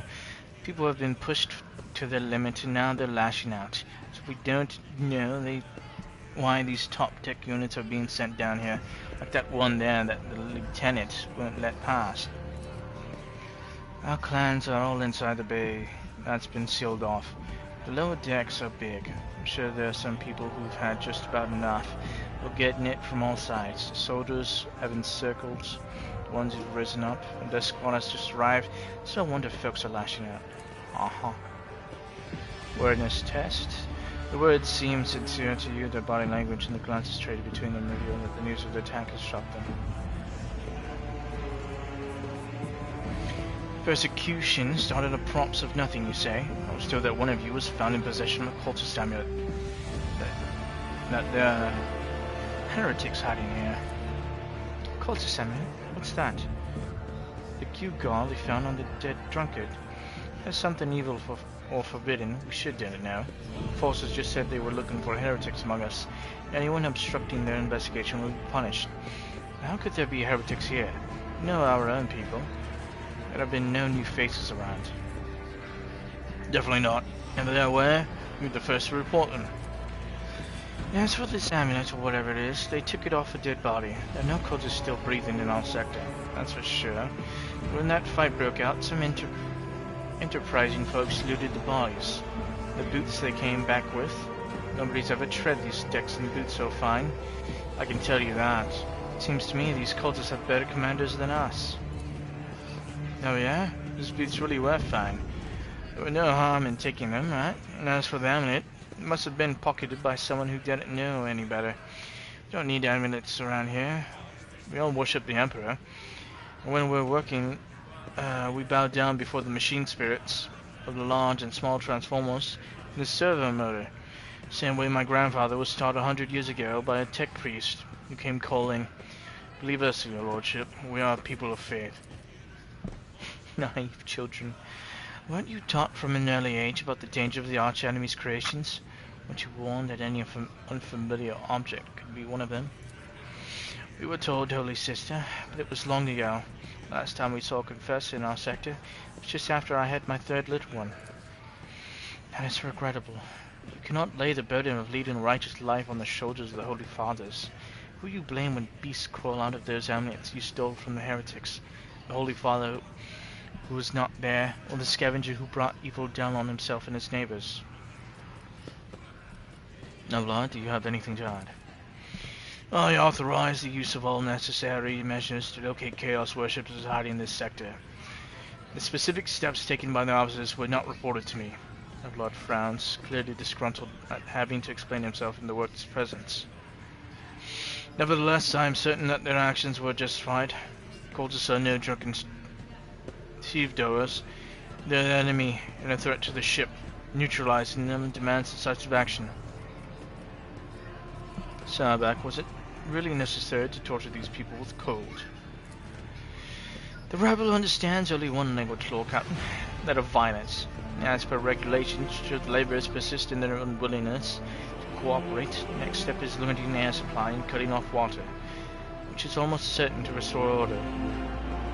Peasants can grumble all they want, but in the end, they are the source of their own misery.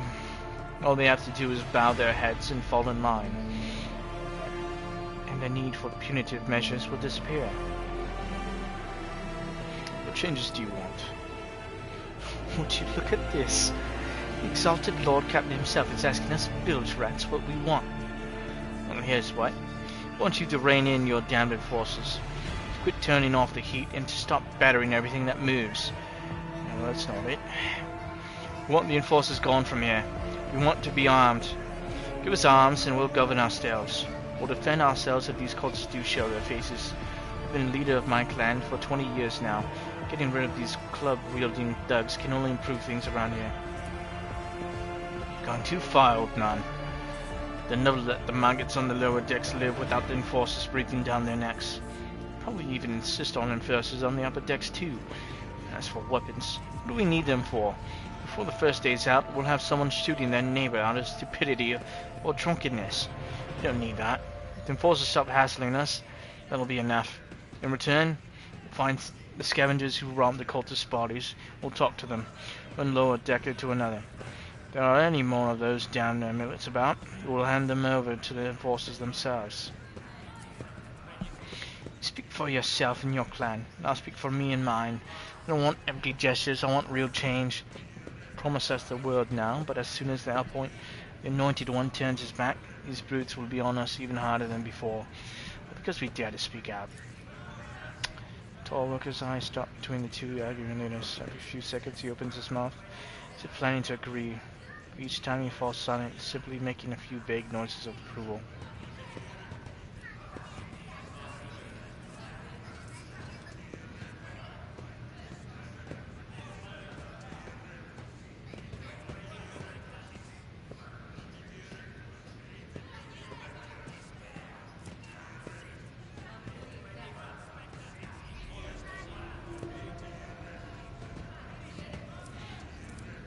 Coercion. Perfect. Spreading anarchy on the ship is the first step toward embracing chaos. Putting weapons into untrained hands would be even worse. What's more, the enforcers are needed to maintain oversight and order. Withdraw those demands and we will consider the rest. Tall Walker they call Rivet shrugs and casts a sidelong look at the old woman. Old Nan, listen. Listen. The Lord Captain himself has come down to us and is offering concessions.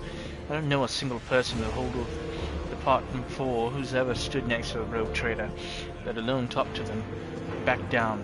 Now's no time for you to be stubborn, old crone. Listen to us, old Nan. 3 clans of Department 4 ought to act as one. We've made our minds up. It's your turn to decide. Don't ask them to disband their forces or give us weapons.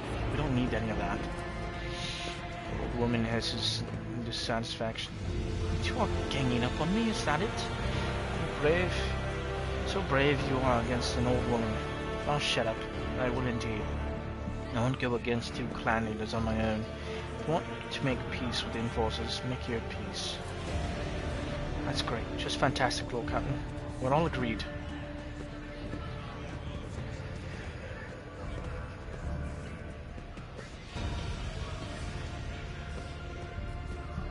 Master-at-Arms, where do you stand? Get the rabble of Grox, and they will take Inaugury World. Oh, Captain. They only understand brute force and will interpret any concession as a sign of weakness. Giving them weapons and recalling them forces will be folly. It would only be a matter of time before we had a full-scale mutiny in our hands. Not Tabelard. Just all about going scavenging for boots and accidentally picking up a heretical amulet doesn't convince me. These people were moments away from rebelling and possibly becoming minions of the archenemy.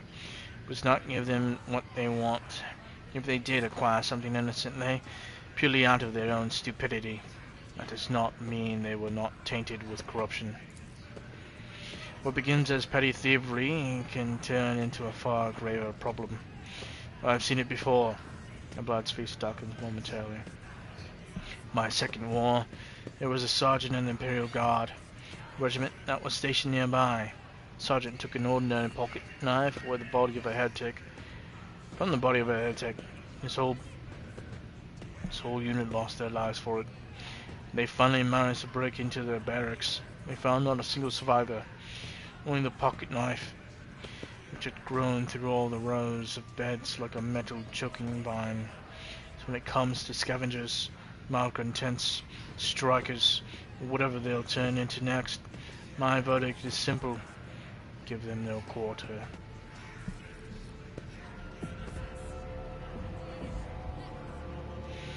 That's decided.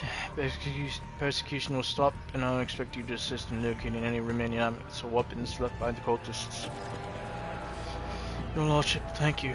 You have not abandoned us lower deckers. You came yourself and settled everything. I'll tell my grandchildren about this. Of course, Your Lordship. We'll root out any nasty business faster than the enforcers. We'll leave no stone unturned. It's as simple as that, Seneschal. It's as simple as that. It's about time!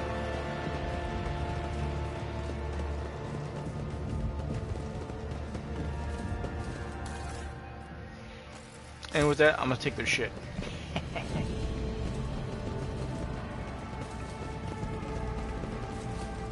We should deal with this.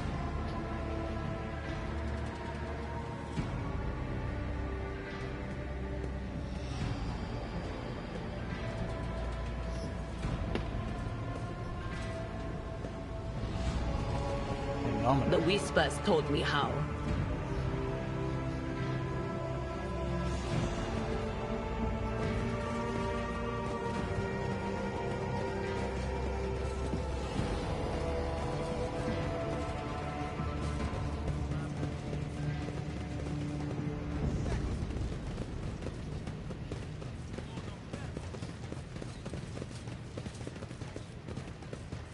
A new challenge for me.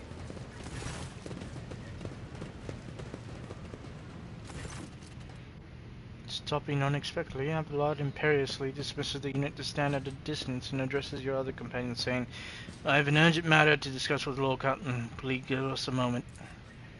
Abelard looks at you and his last vestiges of restraint vanish. Well, are you pleased with the investigation, Lord Cotton?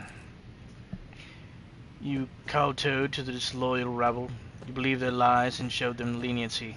Next time the ship is attacked by cultists, that rebel will welcome them in with open arms and allow them to wreak whatever havoc they like, because they see you as a weak leader. Is that how you see your future at the helm of the Von Valencia's protectorate?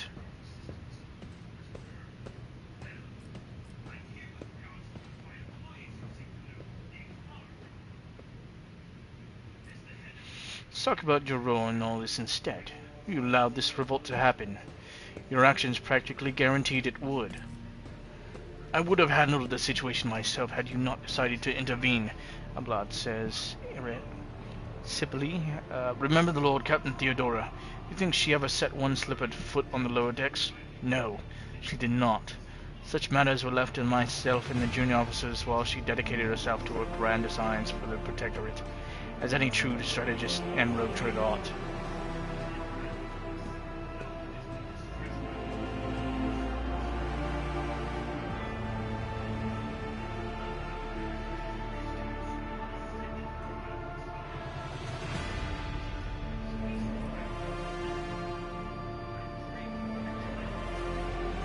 Maybe if Theodora had spent more time on trifling matters, she wouldn't have wound up dead. There's a new Lord Captain on board this ship now, and I will not repeat her mistake. Rula looks at you stunned and exhales loudly. And then he nods curtly. I commend your decisiveness, but I am uncomfortable with introducing new protocols in the midst of a crisis. And Abelard stands straight at attention. I've lost my temper, Lord Captain, and I believe I ought to explain myself. Abelard speaks slowly, with the words not coming easily to him. The prosperity of the Von Valencia's protectorate is not just an empty phrase to me. I left the Imperial Navy for the chance to see it flourish. It was the most momentous decision of my life. I did it because I saw in Lord Captain Theodora's deeds a sign of true greatness. Rogue traders do not simply forge new routes and capture worlds. They create order out of anarchy. That creative impulse was entirely lacking during my time in the military. So I left behind everything I had known, everything my family had known. I come from a long line of officers, and I embarked upon this incredibly reckless venture. Lord Captain Theodora trusted me with all the concern she had no time for. She would go off on her flagship for long periods, distant frontiers, on scouting voyages, and the advancement of the entire protectorate rested on my shoulders. And then suddenly, everything that had been built over years and years began to quake, rattling like a flimsy hanger on a seismically active world. One of the senior officers betrayed us all. Rogue Trader was killed. And who knows what is happening on the planets. I tell you this honestly without fear of appearing weak. All this has come as a grievous blow to me. I'm not panicking or grieving because I cannot allow myself to panic or grieve. I am duty-bound to aid the new Rogue Trader, to aid you, to find your footing as quickly as possible. To do that, I must insulate you from problems that in the past have been dealt with by tried and tested procedures set in the ship's regulations, procedures that were established long ago and have functioned smoothly for decades, cannot suddenly be deemed excess to requirements.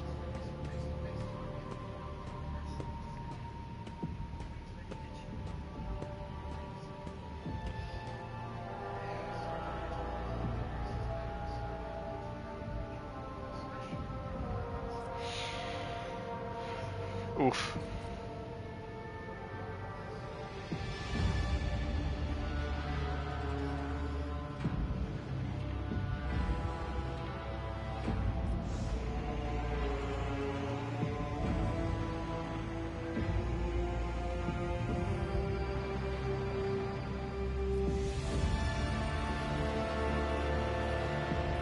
Okay, let's see. Theodora trusted in the establishment procedures and she died. Won't make the same mistake. If you want to keep building the future of the Von Valencia's Protectorate with me, stop living in the past. I understand, but you need to learn how to respect me as your Lord Captain and Rogue Trader. Accept it and stop living in the new world. A world where Theodora is gone and where you and I have new decisions to make. Prosperity of the Von Valencia's Protectorate is just as important to me. You are the only person who has comprehensive knowledge of how things are run on the ship. Think in the future I'll follow your recommendations. I value what Theodora created, and I trust that the situation in apparition and the ship's otherwise smooth operation. Since the established procedures are working, I see no reason to change them. I've seen plenty of sentiment and hand-wringing in recent days, but very little competence. No plans to rely on your judgment or your tried and tested procedures in the future. Oh shit.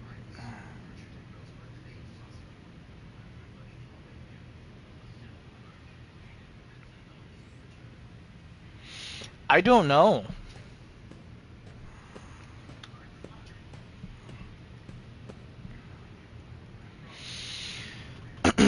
Dad,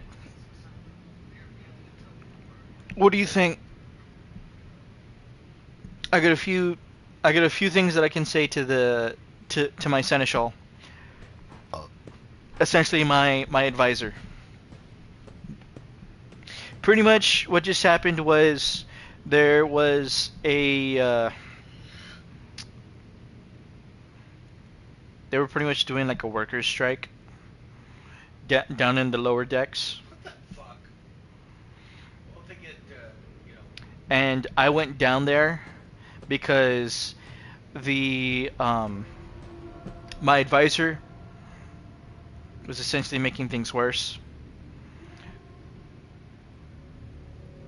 In the way that, 40K does things is, well, there was a bar fight that happened, and a drunkard had dropped a cultist amulet from his body. So the lead enforcer for the sector pretty much had they came in, started doing an investigation. A bunch of other enforcers came down there, started questioning people, with guns and shit, and torturing them. And then the lead enforcer for the sector was like, well, it's like we really shouldn't just be like going in there because they don't like it. They feel threatened, like they're just gonna get killed because the master at arms kept messing with their heat and cold and their oxygen levels for the area, and the master at arms was pretty much all they had to say was, all they know is violence. So the only thing they answer to is violence. So it's like I'm gonna fuck with their oxygen levels and their and how much cold they get. And one of the clan leaders was saying, he's like, well, because of your bullshit, 3 kids have already died. And then the sister of battle, who I brought with me, was like, essentially did the whole. She did a quick prayer and she's like, that's fucked up.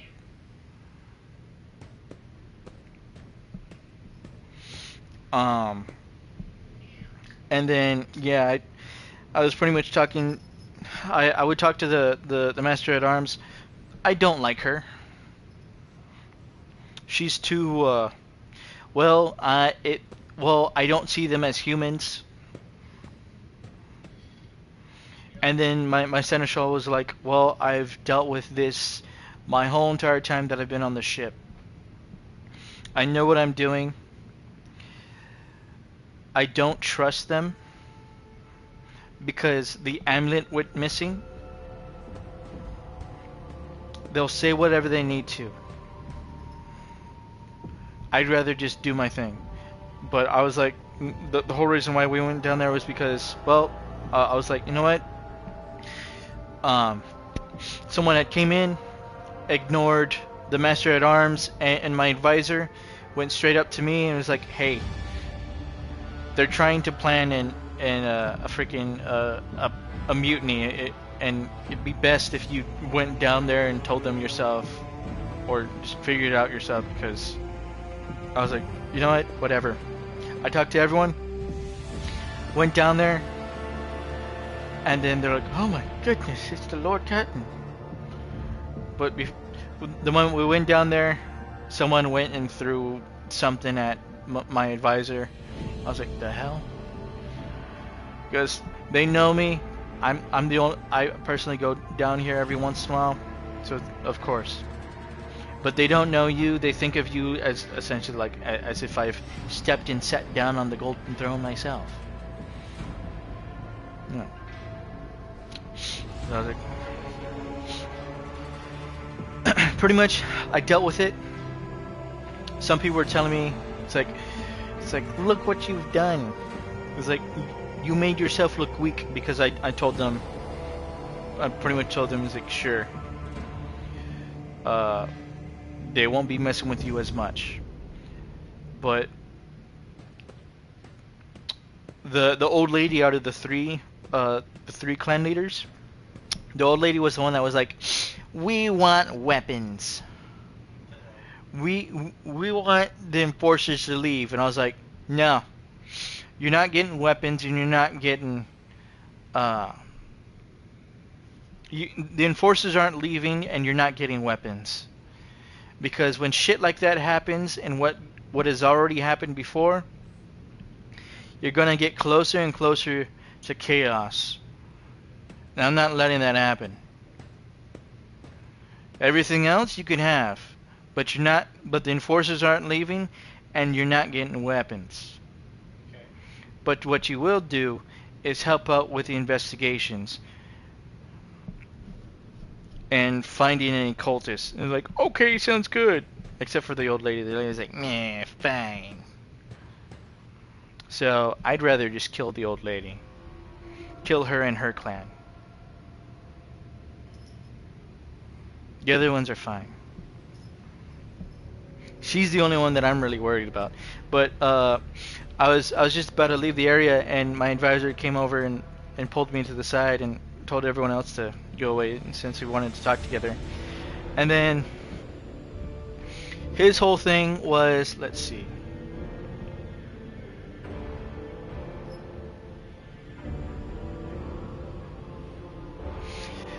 I would have handled the situation myself had you not decided to intervene. Remember Lord Captain Theodora, do you think she ever set one slippered foot on the lower decks? No, she did not. Such matters were left to myself and the junior officers, while she dedicated herself to her grand designs for the Protectorate, as any true strategist and rogue trader ought. Mind you, the thing that I said after that was, maybe if Theodora had spent more time on trifling matters, she wouldn't have wound up dead. There's a new Lord Captain aboard the ship now, and I will not repeat her mistake. And then after that, it was like, he looks at you stunned and exhales loudly. Then he nods curtly. I commend your decisiveness, but I am uncomfortable with introducing new protocols in the midst of a crisis. And I lost my temper, Lord Captain, and I believe I ought to explain myself. Pretty much he's talking about how, yeah, he's been on the ship for years. It was his responsibility to do that for decades while she was out doing her thing.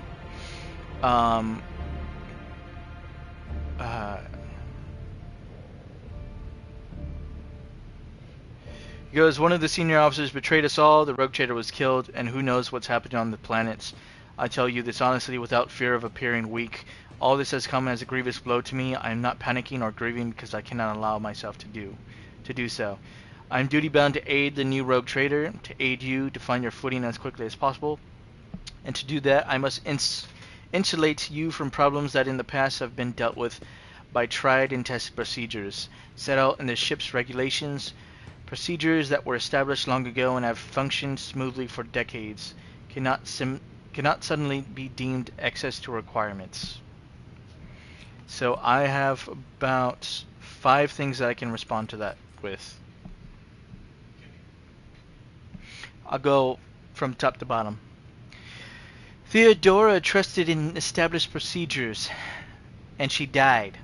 I won't make the same mistake. If you want to keep building the future of the Von Valencius Protectorate with me, stop living in the past. That one's kind of is like okay.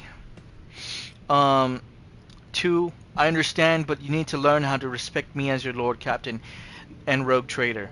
Accept it and start living in the new world, a world where Theodora is gone and where you and I have new decisions to make.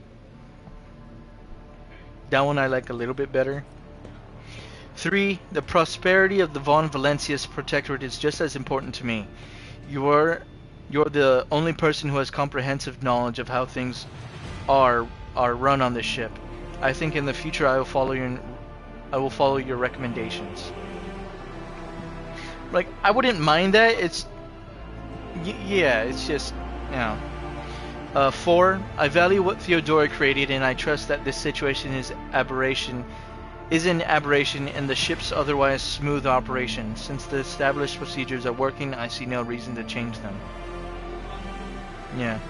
And then 5, which I don't really want to do this one. I have seen plenty of sentiment and hand-wringing in recent days, but very little competence. I have no plans to rely on your judgment or your tried and tested procedures in the future. No. So really, I don't want to do the 1st and the 5th one.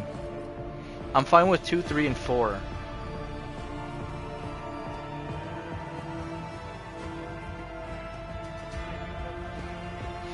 Two is, I understand you need to learn how to respect me as your captain, and accept it and start living in the new worlds where Theodora is gone. We've got new decisions to make.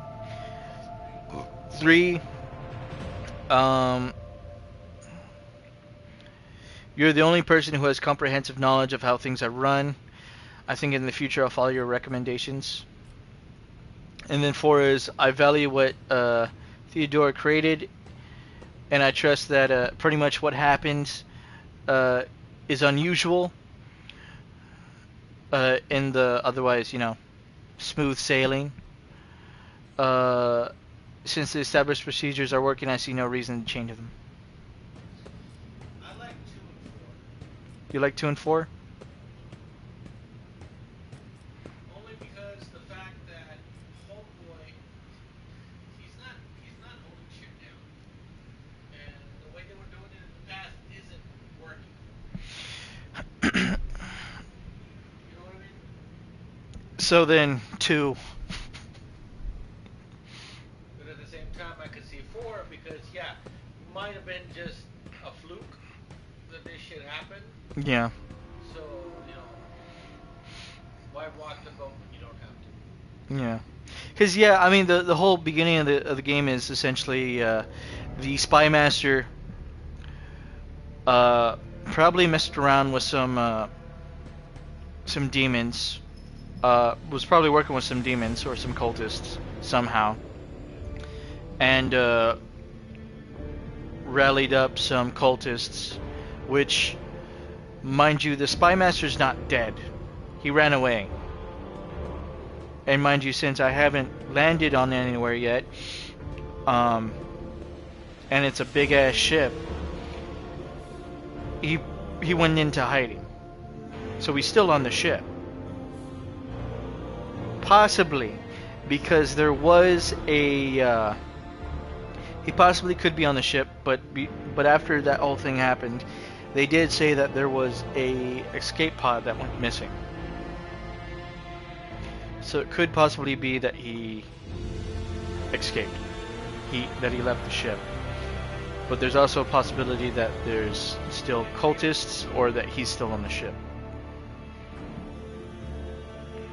Because he wasn't the one that killed the Lord Captain. That was very much obvious because he didn't want to kill her, he just wanted to torture her. Because she fucked him over.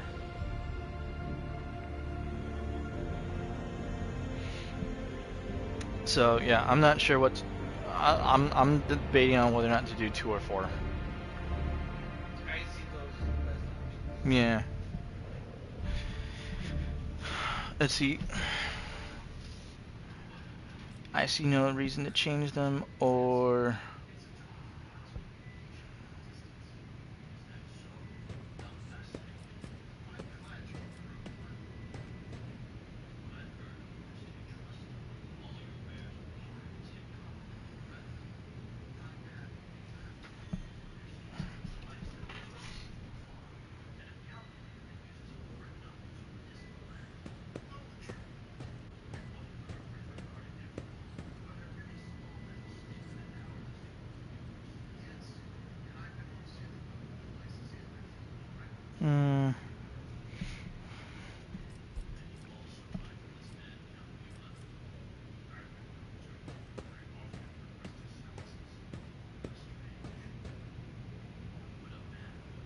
I'm gonna go 4.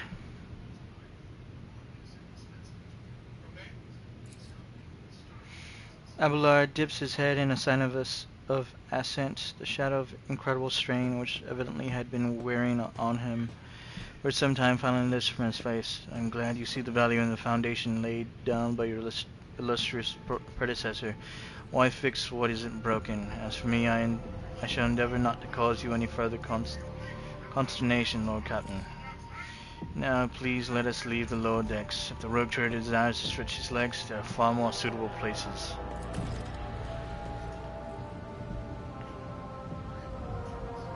Victory awaits. I'm always ready. That allowed me to level up? Okay.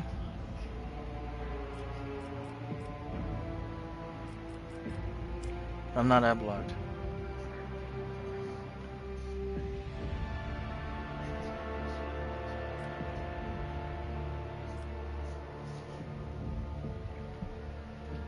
What's agility again?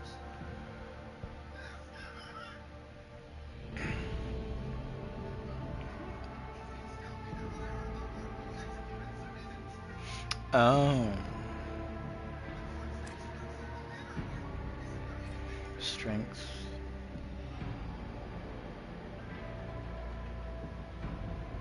Fellowship. Alright, what are these ones for?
So toughness as health.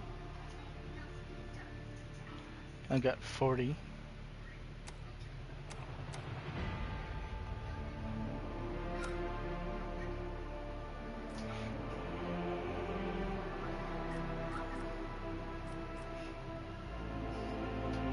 Characteristic. Oh, it does tell me how much I have. Okay.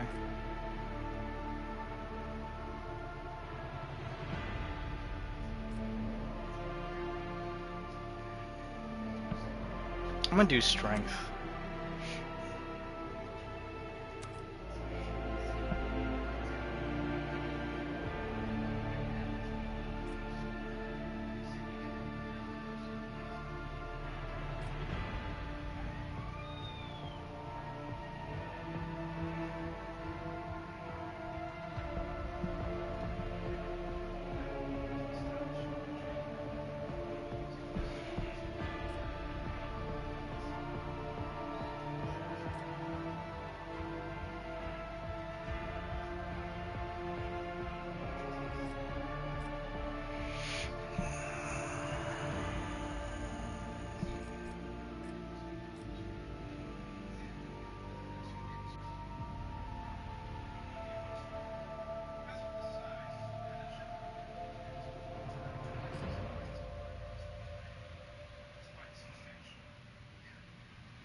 I'll do tenacity.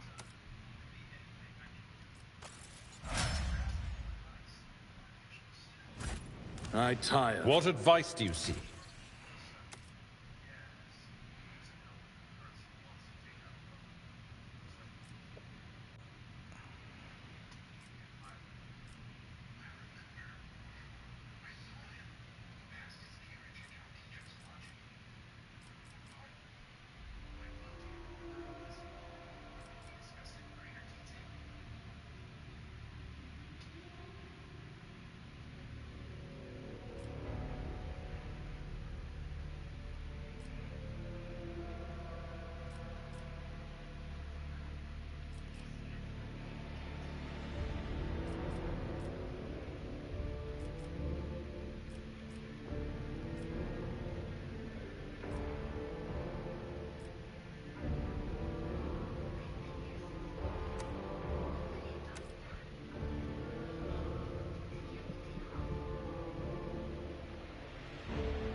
Sure.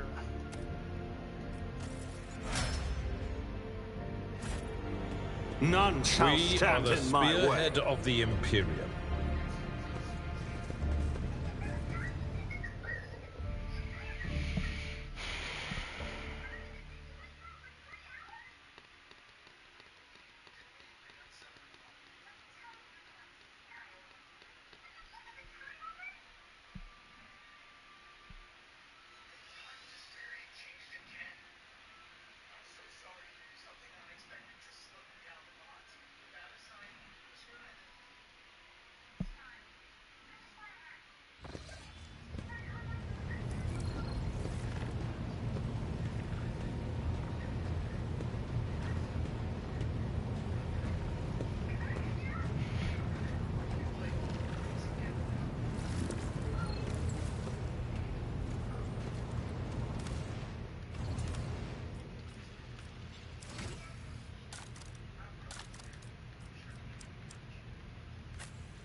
Nice. Yes, this one.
Words cannot describe how boring the bridge is without our stimulating conversations. I have enjoyed your company. Thank you for the conversation.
Once this is done loading, I'll probably switch over to Monster Hunter here. Oh. As the ship makes its way through the storm system, strange fatigue falls over you. Your eyelids grow heavy and the quill you have been using to draw appear to... Then the order falls from your hand. You raise your head with a start. Someone else is here in this study. You stand up and stare at dozens and dozens of corpses surrounding you. Among them, one you recognize the disfigured and bloody faces of those who died on the ship's bridge and those met in your previous life. How is this possible? Northern forces posted to stand guard. Notice not, you are alone against a horde of heretics risen from the darkness to take your life. As if its own accord, the shard lying on the edge of the desk saw a remnant of Conrad Voidwearer's weapon slipped into your hand. The hose searing cold did its way from side to side, closing in around you in a nightmarishly slow advance.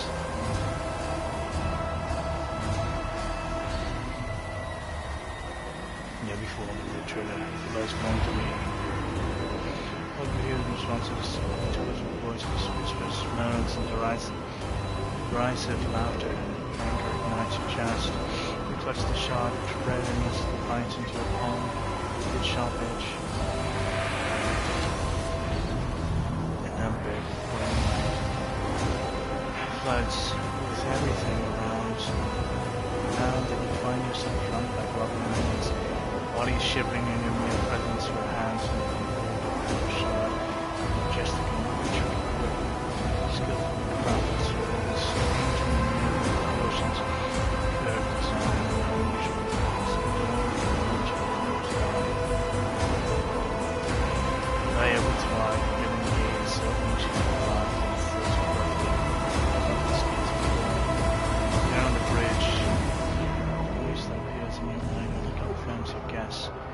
Tapestry is woven, the path is chosen, except your fate champion.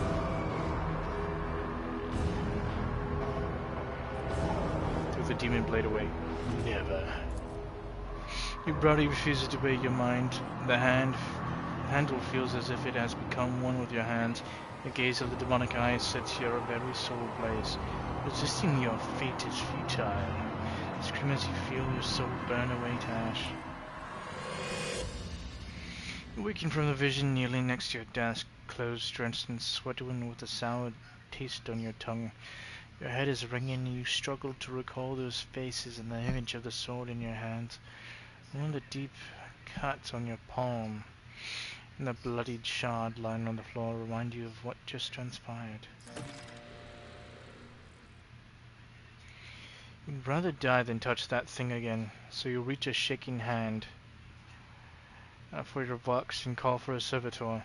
You just have to wait for the mindless automaton to arrive and pick up the cursed artifact, and for the nearest airlock to be claimed by the void.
Okay.